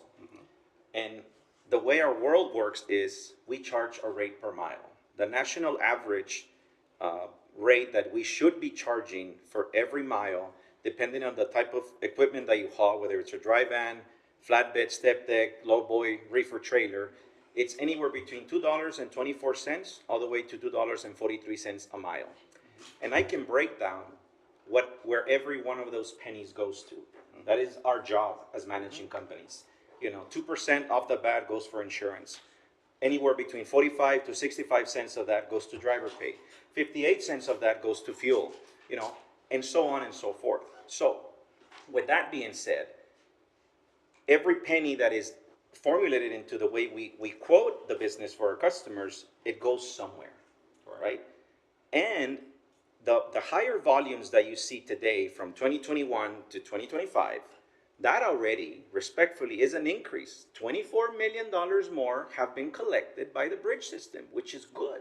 That means that there's more volume, there is more business, But in that same scenario, there are more trucking companies that needed to come up, evolve, develop, And some of us also had to grow, right? But the market dictates our world 100%. Right. I wish I could charge $10 a mile. I wish. I can't do that unless the market justifies that. What changes in the market capacity? Supply and demand. In the current market conditions that the transportation industry is and has been for the last 24 months, it is not my fault. It is not your fault. It is the market. Things have changed, right? And there is more capacity in the market right now than there is freight volumes. We had a meeting with CBP very recently. And CBP reports two things. They report the amount of money they collected, within the fees and tariffs that they collect for all the stuff that crosses over. But they also tell you how many full truckloads cross every year. That number decreased on average on any given day last year, anywhere between 400 all the way to 900 less full truckloads a day coming northbound. And that's what we need as trucking companies, right? We need volumes to be able to, keep our drivers on the road. You have also not heard the word driver shortage in over a year. Why? Because we don't have a driver shortage right now.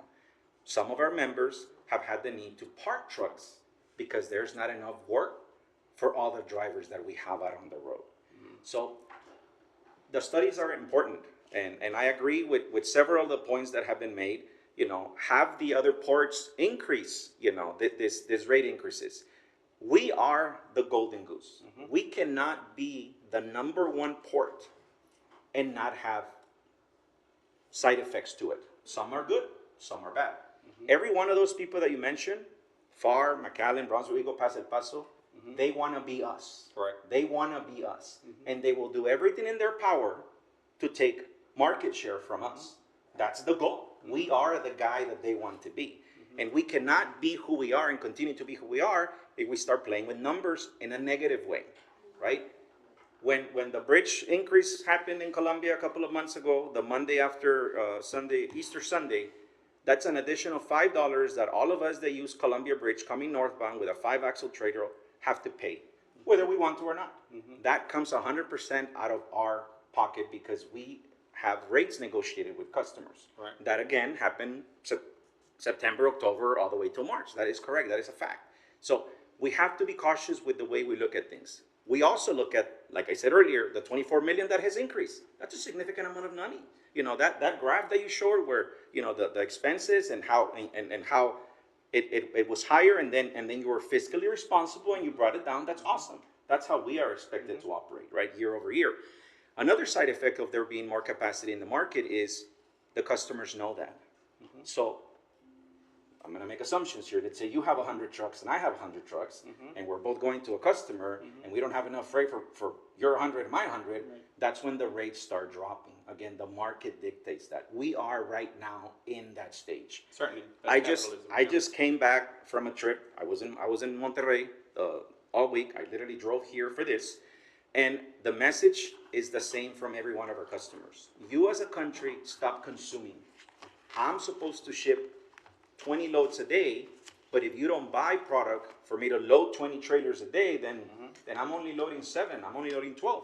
And that is across the board in all industries. Agricultural, automotive, you know, electronics, you name it. We as a country stopped consuming. Our consumption went down.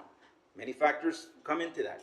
But the less we consume, the less freight volumes there is for us. And that is important for when we do the math.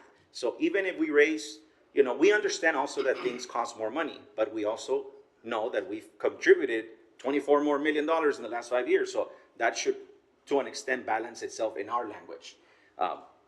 The weight, a clarification respectfully, the weight of an 18-wheeler is only 25 times more than a regular vehicle. It's 80,000 pounds that we can haul, fully loaded. The average weight of a vehicle is anywhere between 3,000 to 4,000 pounds. So it's only 25 times more. The wear and tear, it is a factor. There are trucking companies, there are drivers that come into town that don't live here. That is true. But that's how the business is.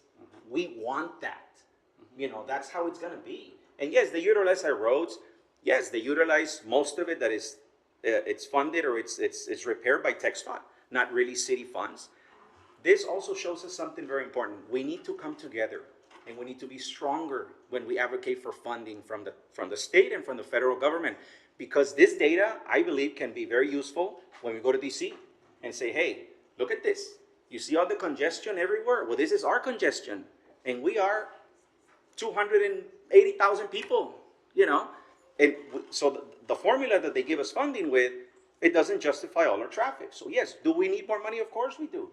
But the industry is already very heavily regulated, number one. Number two, I'm happy to follow up on the meetings that we had, Mayor and Council, with the industry, and thank you for allowing us to do that because we have the data that can show you how the rates have changed in the last 3 years. And this is public information. We don't dictate this. And I will show you in black and white where we are at the worst times of rates for us. And that is a fact. It's something that we are. Fuel rates. No. I'm talking rate per mile across the board for the nation. For the NC. There is a website that literally shows you if you want to move a load from Monterrey all the way to South Carolina, you input the zip codes, and it tells you in the last 3 days, this is the national average that the customers are paying for that rate. Right. In the last 7 days, in the last 3 days, in the last 3 years. And that's what the customers look at. So if I show up and say, I want $5 a mile for this, they're going to be like, what? You know, the national average says it's supposed to be at $2.20. What are you talking about, Jerry? I'm not going to give you 5, right? So, but that's what dictates our world. And that's data that we can share with you and share with anybody. It's out there. Who was first? Okay, go ahead. Oh, I think that would be very helpful, Mr. Maldonado. We can I would like to make this decision on what to do with these rates based on a combination of factors like that one, because that's what's going to dictate the demand for our port.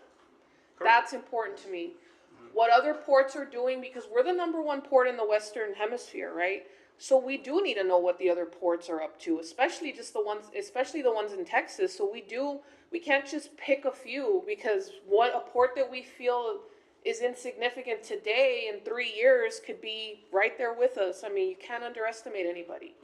So it would be helpful to see those two pieces of data for the ultimate decision. Go ahead. Thank you. So I gotta agree with Ms. Perez in this one. It's like, I had a call, I called you, Mr. Mata, and asked you, was the Port Authority involved in this study?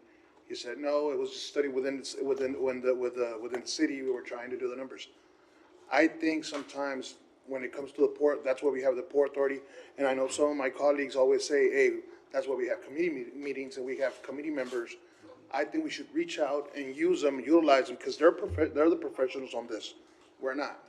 We come in with the information, you're professionals on the numbers, but they're the professionals on moving freight from Laredo all the way around the nation.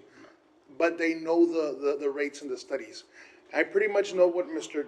Maldonado is talking about, because that's what I do as well, you know, but at the same time, he does it to a higher rate than, way over, a scale way higher than what I do. I do once a week, he does, he does a couple a week more, right? So I think their input when it comes to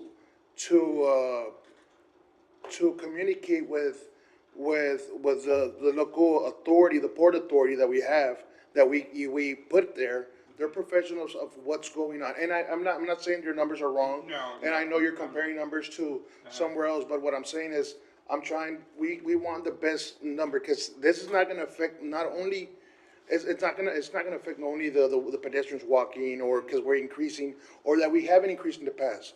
What we're talking about is that right now, it's gonna affect them from here to 5 years, 3 years, 2 years, 5 years, 10 years. We don't know how long, like you said, the administration, I don't know how long it's gonna stay, or not, if it's gonna change or not.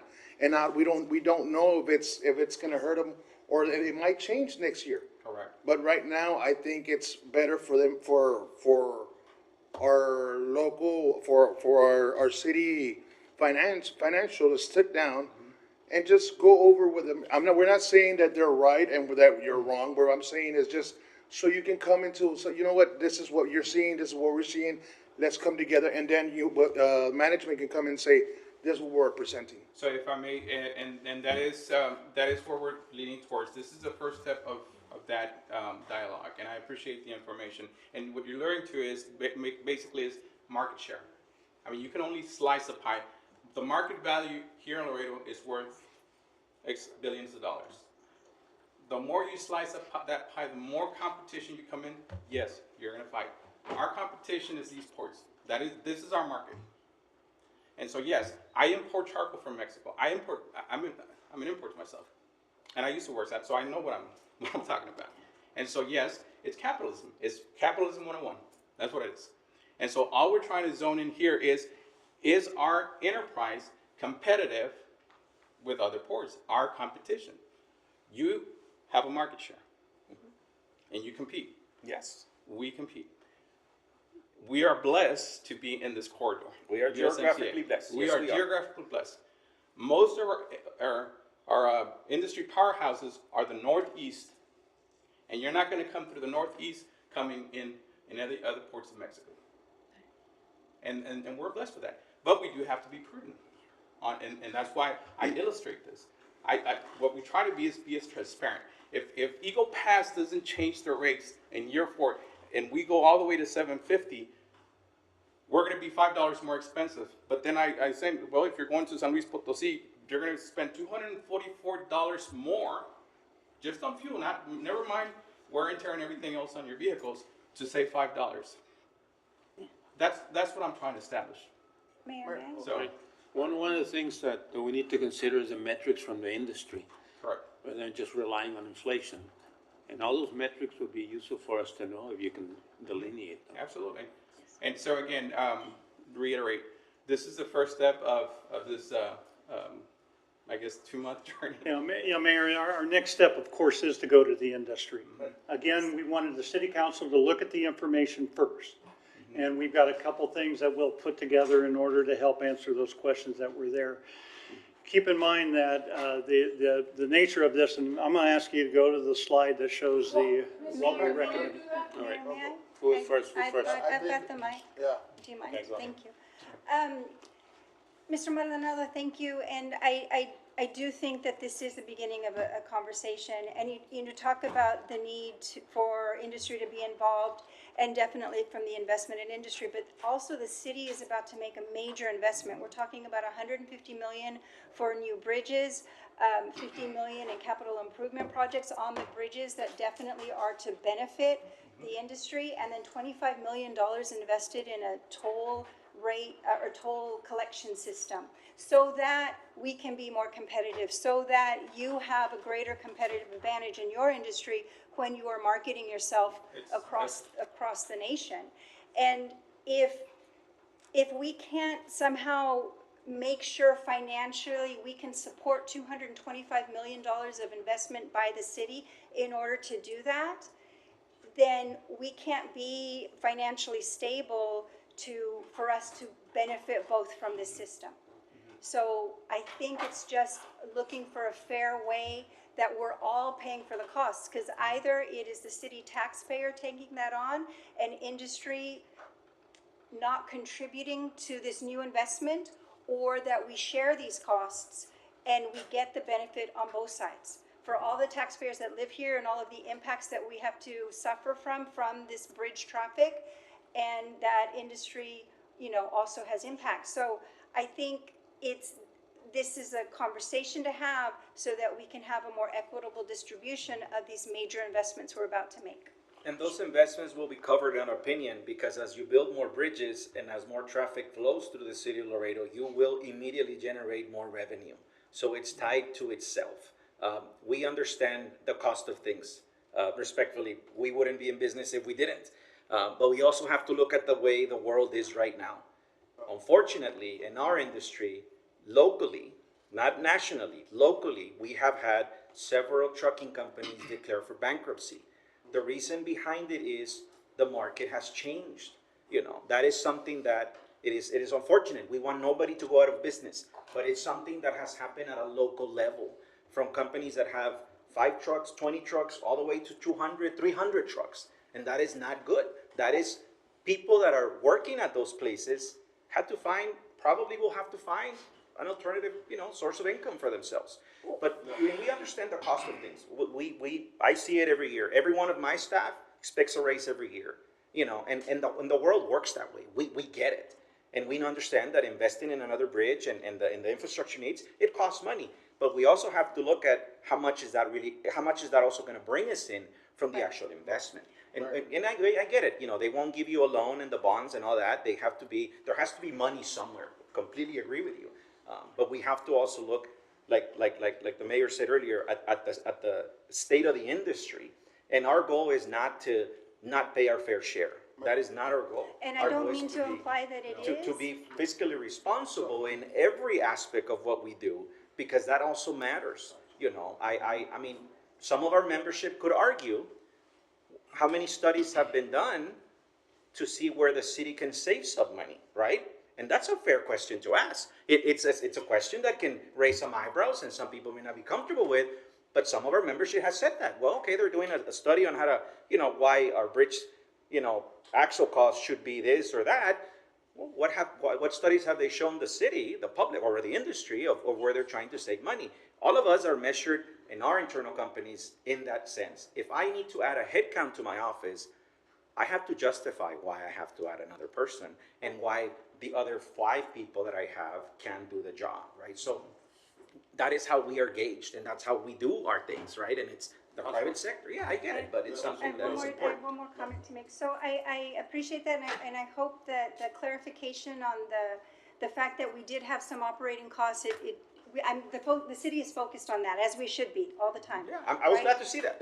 And the timeline that we're setting is for September, so when the contracts that are being made with the industry, and they have to see what they charge their customers, if there are any increases that they have to build in, that they will be able to do that, so that it is not just the cost that you just mentioned, this from Columbia Bridge, all of a sudden having a $5 additional cost. That is not the intention of the city. Because of that, because the industry should have an opportunity to be able to distribute an additional cost per axle when you are negotiating those contracts with your businesses. Go ahead, Councilman. Mayor, thank you. So Mr. Mata, quick question, because of the industry, we say it caused an increase of expenses, right? Because of the traffic coming in. So do we have a data of the sales tax of the properties and everything that's coming in because they're in here? Do we have data on that? You talk about census data? Mm-hmm. Yeah, the census data Well, it was The part sales of this tax. methodology. Sales Revenue and sales tax. Do we have a data of the impact of all the industry that comes in to Laredo and everything that comes on and how much they sell here? Do we have that sales tax? Yes, we do have a breakdown of that. Right, I don't have that do with you me. have it No, here? No, I don't. No, it wasn't, it was outside of the scope of. But it has increased? Yes, it has. It has to, because all Yes, those it has. people, in It our has. opinion, all It's those. naturally, it's a domino effect, cause and effect, if you will. You know, Okay, we're, so, well, we're there's- naturally the well, there's culinary money- destination because of the business But setting that we have. we It's have cause more and effect. deterioration, but at the same time, we're having more sales tax coming up, right? Correct, right. And so, and again, all we're trying to step, thank you for the dialogue, Yeah, I no problem. sincerely appreciate it, and Thank you. that's the Thank you next for the step. time. Thank you. And again, valuable Mayor, information, again, what we're Yes. talking about is, again, market share. What we're looking at is, we want to stay relevant, we want to continue at giving best value at the end of the day. And so, when we presented these scenarios is, all right, worst case scenario, what does it look like for worst case scenario in year 4? And this is taking the maximum increase, all right, without Del Rio changing or FAR or Eagle Pass. And that's what I'm trying to establish here. Councilwoman, do you have a question? Yes, Mayor, I do. If you look at on the chart there, like for example, year 4, Uh-huh. proposed rate per axle, 425 versus 750, right? Right, that's where we would be And- at year 4 if we were to take the highest, yes. And then Laredo says 850, No. right under 425? 425, it's 850 with 2 axles, that's 2 vehicles, it's 425 per axle. So And then each car would be at 850. And then the other one is the, The other one's non-commercial, Frank. so left of the column, I'm sorry. Page 25. Page 25, okay. It's got the proposed rates on it, Oh, proposed toll rate per axle. I think that Because- slide's a lot easier Yes. to read than this it's actually one. page well, hold 26. on, Mr. Page Neff. 26. I'm walking through something here. Thank you. Del Rio, $4, Laredo, 850. Mm-hmm. So where does the 3375 come from? That's commercial. Commercial, we're at 750, we would be at 750, that five axles, that's 3750, 3375, when you compare it to Del Rio's gonna be cheaper, $3.75 on year 4. And so what I did is if you go to the Hold concept, on, whether hold it's on, a hold D. on, hold on.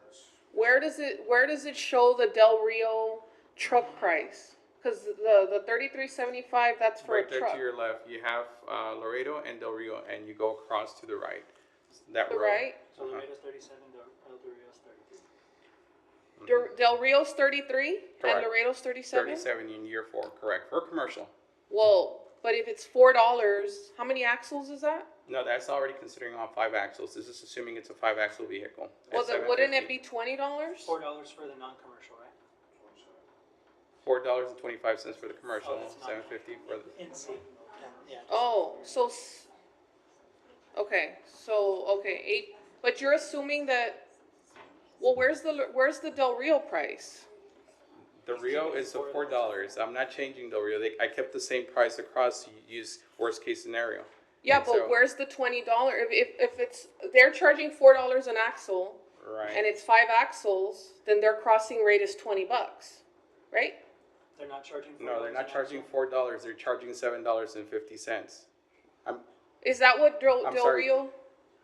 $4 is what they're charging. Yes. $4 per axle. Oh, didn't pick up the formula. Hold on, $4 per. Hold on, guys. No. You're $4 per that's axle, fine. You're right? 5 axles. Yeah, you're Where's correct. the $20 amount? You're correct. It's a formula. So what? It was a formula issue here. So. Yeah, because you're saying that there's only a $3 difference for an entire truck on this, but it's not. That's not even. These are not even accurate numbers. Like it doesn't make sense. So the difference there is about $17. Okay, so let's per take the truck, per trip. Right. So if you're a business and you're making a decision over a fleet of vehicles, All right, so pick a destination from that chart at $17.50. no, I'm not gonna do that with you, Mr. Mata. I'm trying to understand from what I need. Okay. I'm looking at the comparison chart, and here I'm seeing the numbers that don't make sense. I'm looking at the difference. I'm seeing $3 difference between Laredo and this other one, but that's not accurate because that's not really showing the truck crossing price. We need accurate data to make good decisions, and this right here is not helpful. So I would like to see, to make the decision, where are we going to look at the comparisons? Because I think it would be helpful for us to get to that, instead of being confused by all this other data. Please. Okay. And one more thing that I'd like to add, I'd like to see incentives. We don't have incentives for lower times of truck crossings, where there's less congestion. That will alleviate the congestion if you incentivize people to cross it in under hour.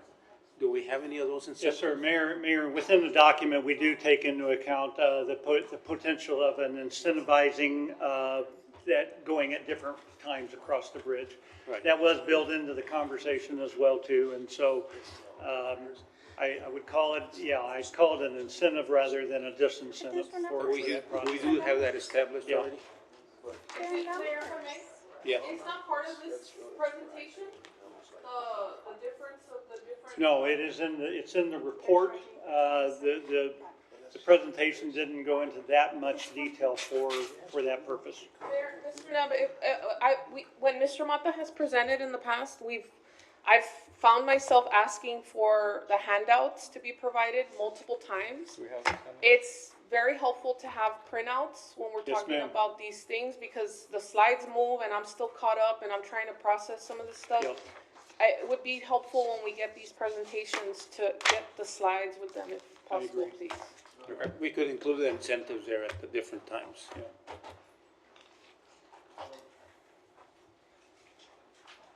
Well, we covered all the points. If you would go to the proposed slide. proposed slide. That's the slide, it's 25, I believe, is at least on my list. That one? Yep, that'll work.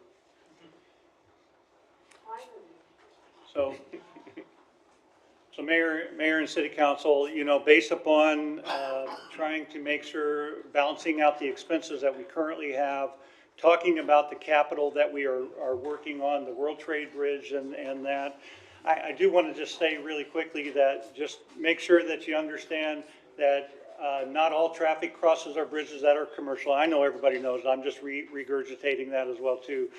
But this is our recommendation for our bridge, our needs, for where we're at from fiscal year, where our rates are at currently for non-commercial, commercial, and pedestrian, and then year 1 through 4.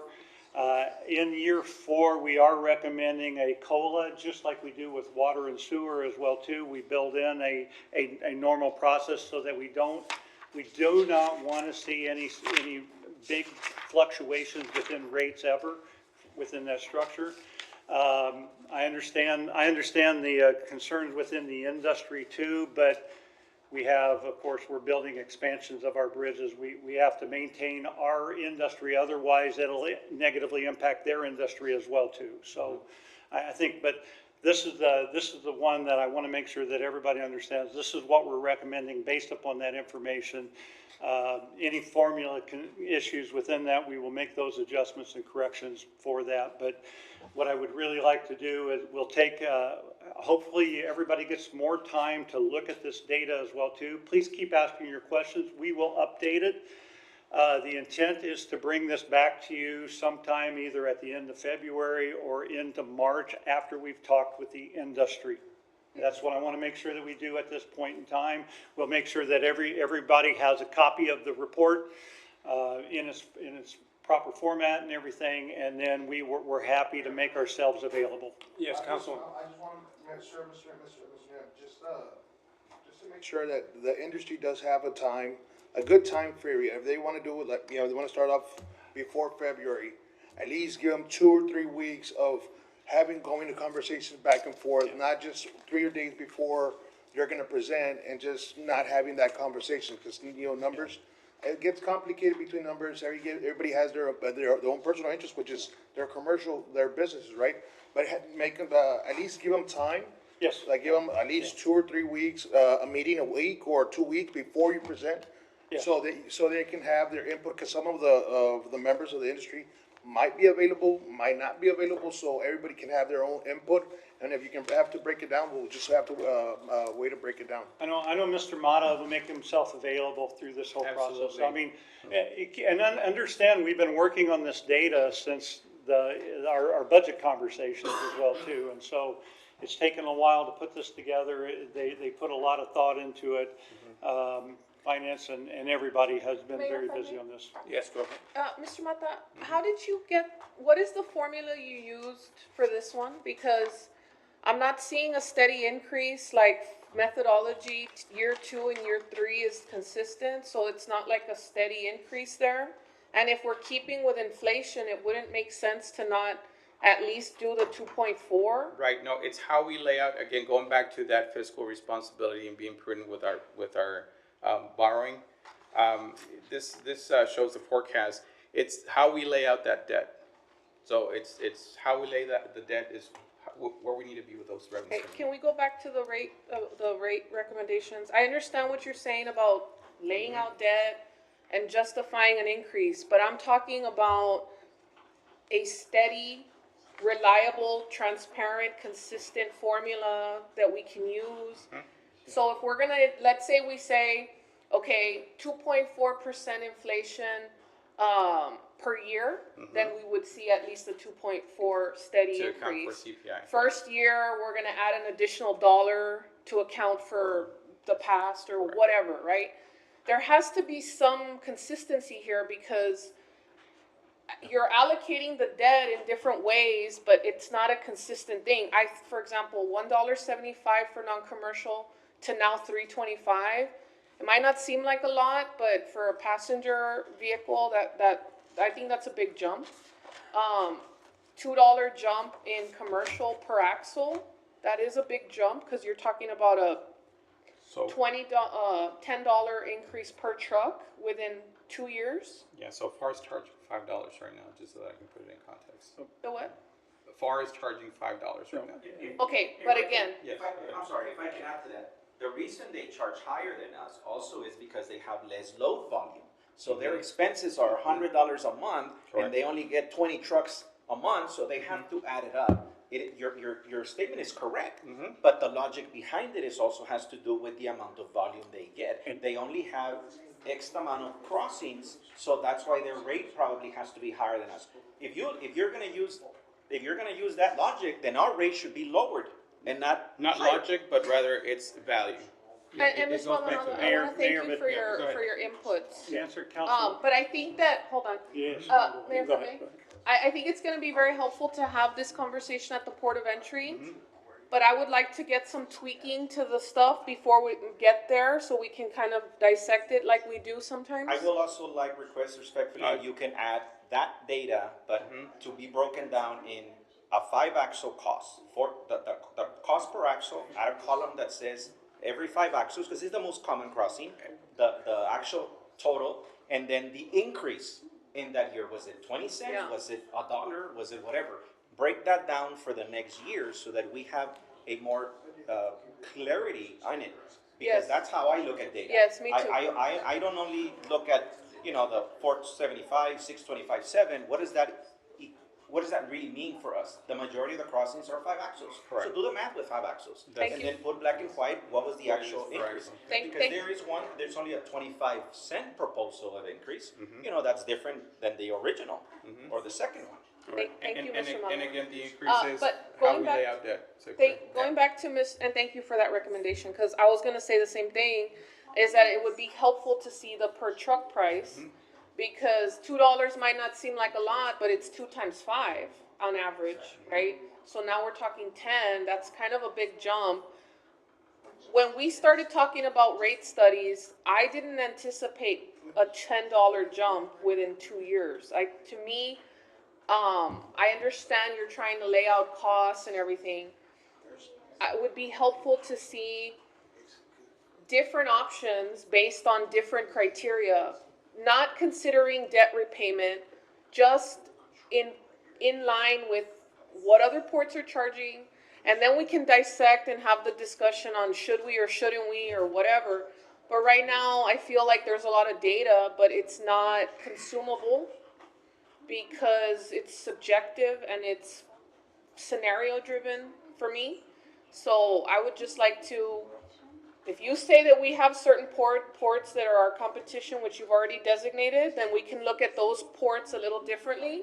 but I would still like to know what the other ports are charging, just from a competitive standpoint, because it does factor, and it can factor, but we do want to be fair, and I think our goal is to be considerate with the industry. We don't want to hurt our port, we want to help it. At the same time, I do recognize that since we haven't kept up with inflation, or at least factored in some kind of an increase, we are probably a little deficient. And especially with our expansion goals, like, we do kind of have to factor that in. But again, I do have a little bit of an issue taking street usage and stuff like that and charging it to the bridge, when we could probably look at impact fees or other factors, because there's a lot of other things and decisions that we make, and a lot of other growth in our city that impacts our road use, not just the bridge, right? I think we're kind of getting to where we need to be, but I think we need to get a little bit more numbers. Just port, how much they charge, how much have they charged historically, per truck pricing in a graph, so we can kind of sit down with these numbers and chew through this exercise. Mr. Neb, you had a question? Thank you. Yeah, Mayor, and I just wanted to address a little bit on here. The reason that there's not like just the same number all the way across as far as the increase, the first 3 years are a corrective process.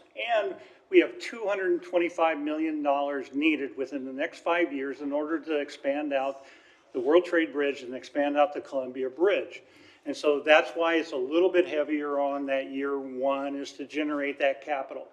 Now, and I'm happy to get this thing laid out a little bit differently so that everybody can kind of see that. We're not making any big corrections on our general fund expenses, even though we covered that as one of our issues as well too, based upon those general fund expenses. The primary thing about why we've built it this way is to take care of the capital first, the stuff that we were trying to commit to in order to get done. If we're not able to get there, and I do believe, and we have an efficiency study coming within the next, because the whole question that we had through the bond referendum and all the way forward was justification of why we spend where we spend. And then it becomes more subjective as far as whether or not our salaries are too high or our trucks are too nice or whatever the issues are. But I want to make sure you understand that. And so I would we'll get the other information together, but I just wanted to make sure that everybody understood those first 3 years before we hit a balanced system was for a corrective nature, but we're heavy on the front side because of the capital needed to do our expansion. Mayor, if I may? Go ahead. And Mr. Neb, I think that is one approach. Yeah. I don't think we should approach that as far as, this is what we should do. I think there's danger in trying to squeeze, if you will, the bridge for all it's worth, especially to recoup, failures to consistently increase over time, or, look at what happened in the Columbia crossing, like Mr. Maldonado said. Now they have to pull out an extra $5 for every truck that they cross because, there was a need to pay for a road that was built, and that was a decision that was made.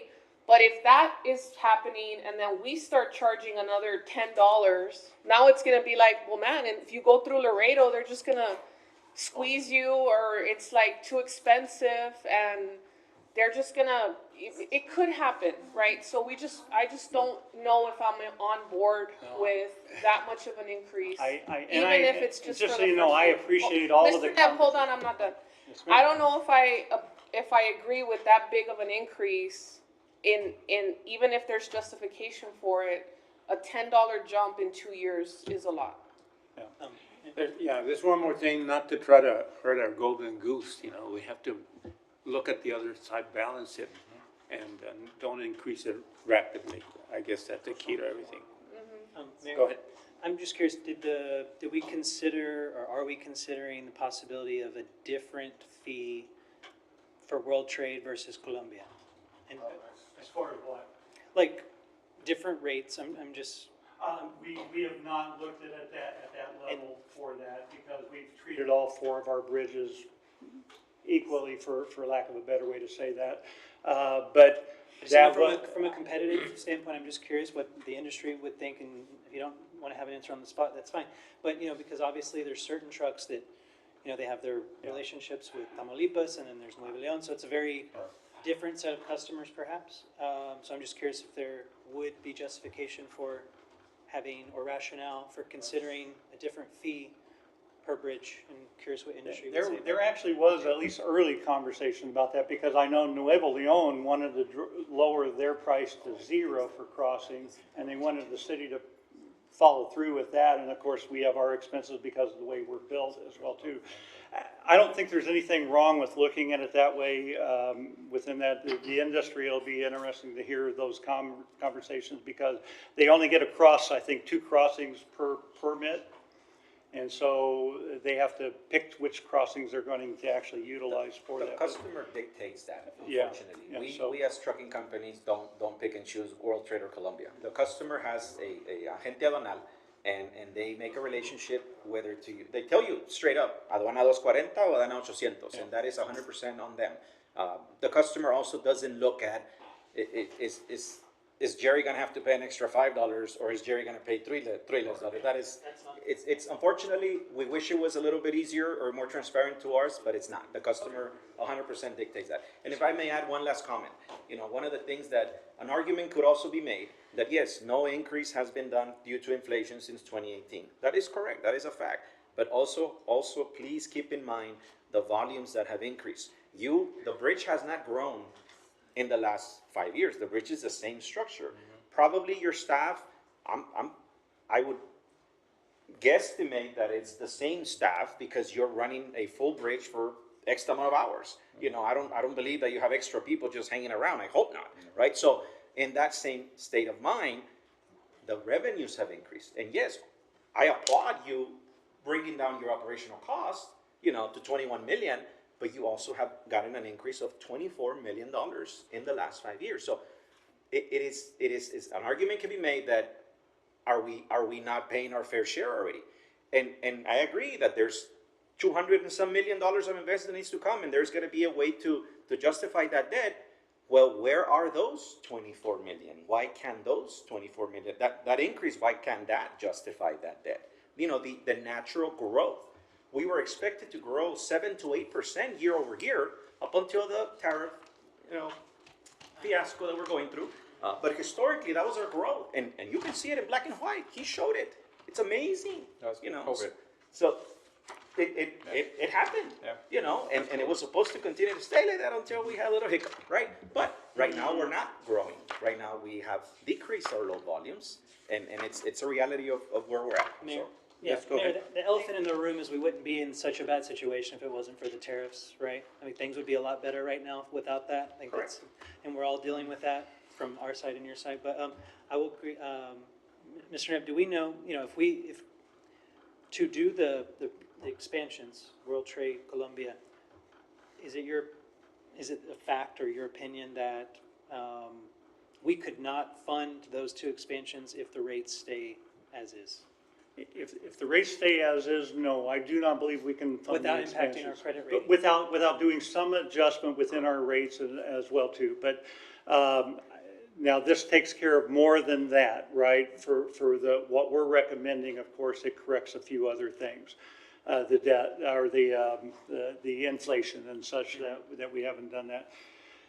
We need a rate increase in order to cover the expansion of both the World Trade And I think like maybe what the council wants to know as well is what it takes to get to that, and then what is the more than that, and what is. Yes, and we're happy to, We we're gotta happy know to what put that we're- information What together. we all are getting as a community from X rate, you know, increase. So, Yeah, and just keep in mind, Mayor and City Council, that the whole intent of this rate study is to make sure that our enterprise fund, our bridge system stays strong and valid throughout all of this stuff.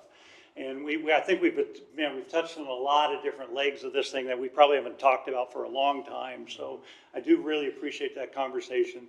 So I believe there are some abilities within here. There's also, I mean, just like we talked about in our efficiency study, there are some services we may be able to adjust and change, but there are some that are actually we need to strengthen as well too within our entire system. So this is a really good conversation. Yeah, go ahead, Councilman. What year did we apply for the bridge expansion of World Trade? Wasn't that 2021? What year was that?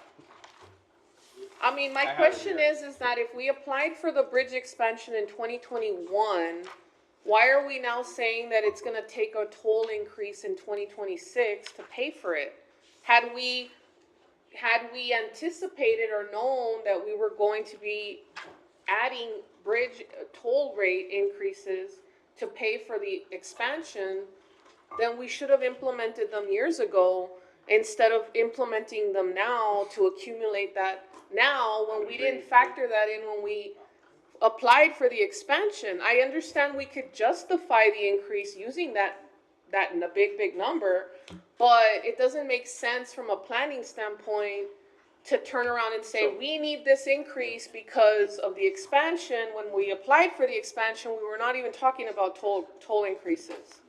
No, and I don't disagree with that. You know, the challenge has been, of course, is that's why the presidential permits became very important, and we just received those just in the last year as well, too. Without the presidential permits, we couldn't go even and ask the federal government to help assist with the cost of this as well, too. And we are hoping for some grant assistance, but you never build a service off of grants. Otherwise, it becomes a jeopardy when those grants are doing. We see it in our health department right now. Mayor, and to that point, in 2021, nobody sitting on this council or in city management were in their current offices. So we are dealing with, which is a theme, cans getting kicked down the road, and here we are to be the bad guys, but we're trying to be as least bad guy as possible, so where we're not impacting everyone as severely, and we can move forward together as a community and make up for past cans getting kicked down the road. And this is why we were recognizing the phased-in structure as well, too. We are trying to be as respectful to the industry as well, too, and so we'll keep putting that information together. Mr. Mata only touched on the top surface of the data that they've been putting together. Sorry to bore you. But next time I'll get to the meat and potatoes straight on. Mayor, thank you for this. These are two big issues for today. I appreciate the city council spending the time with this as well, too. So thank you, and Mayor, real quick, if I may. Yes, go ahead. Thank you for LMCA, Priscilla and Jerry, for being here and sitting through the whole meeting. And I anticipate that you all are going to be very vital in this conversation. Really appreciate you guys being here today. Thank you. Okay, that's right. All right. Any other thing? No questions? Motion to adjourn, Mayor. Motion second, all in favor? Agree. Meeting adjourned, thank you.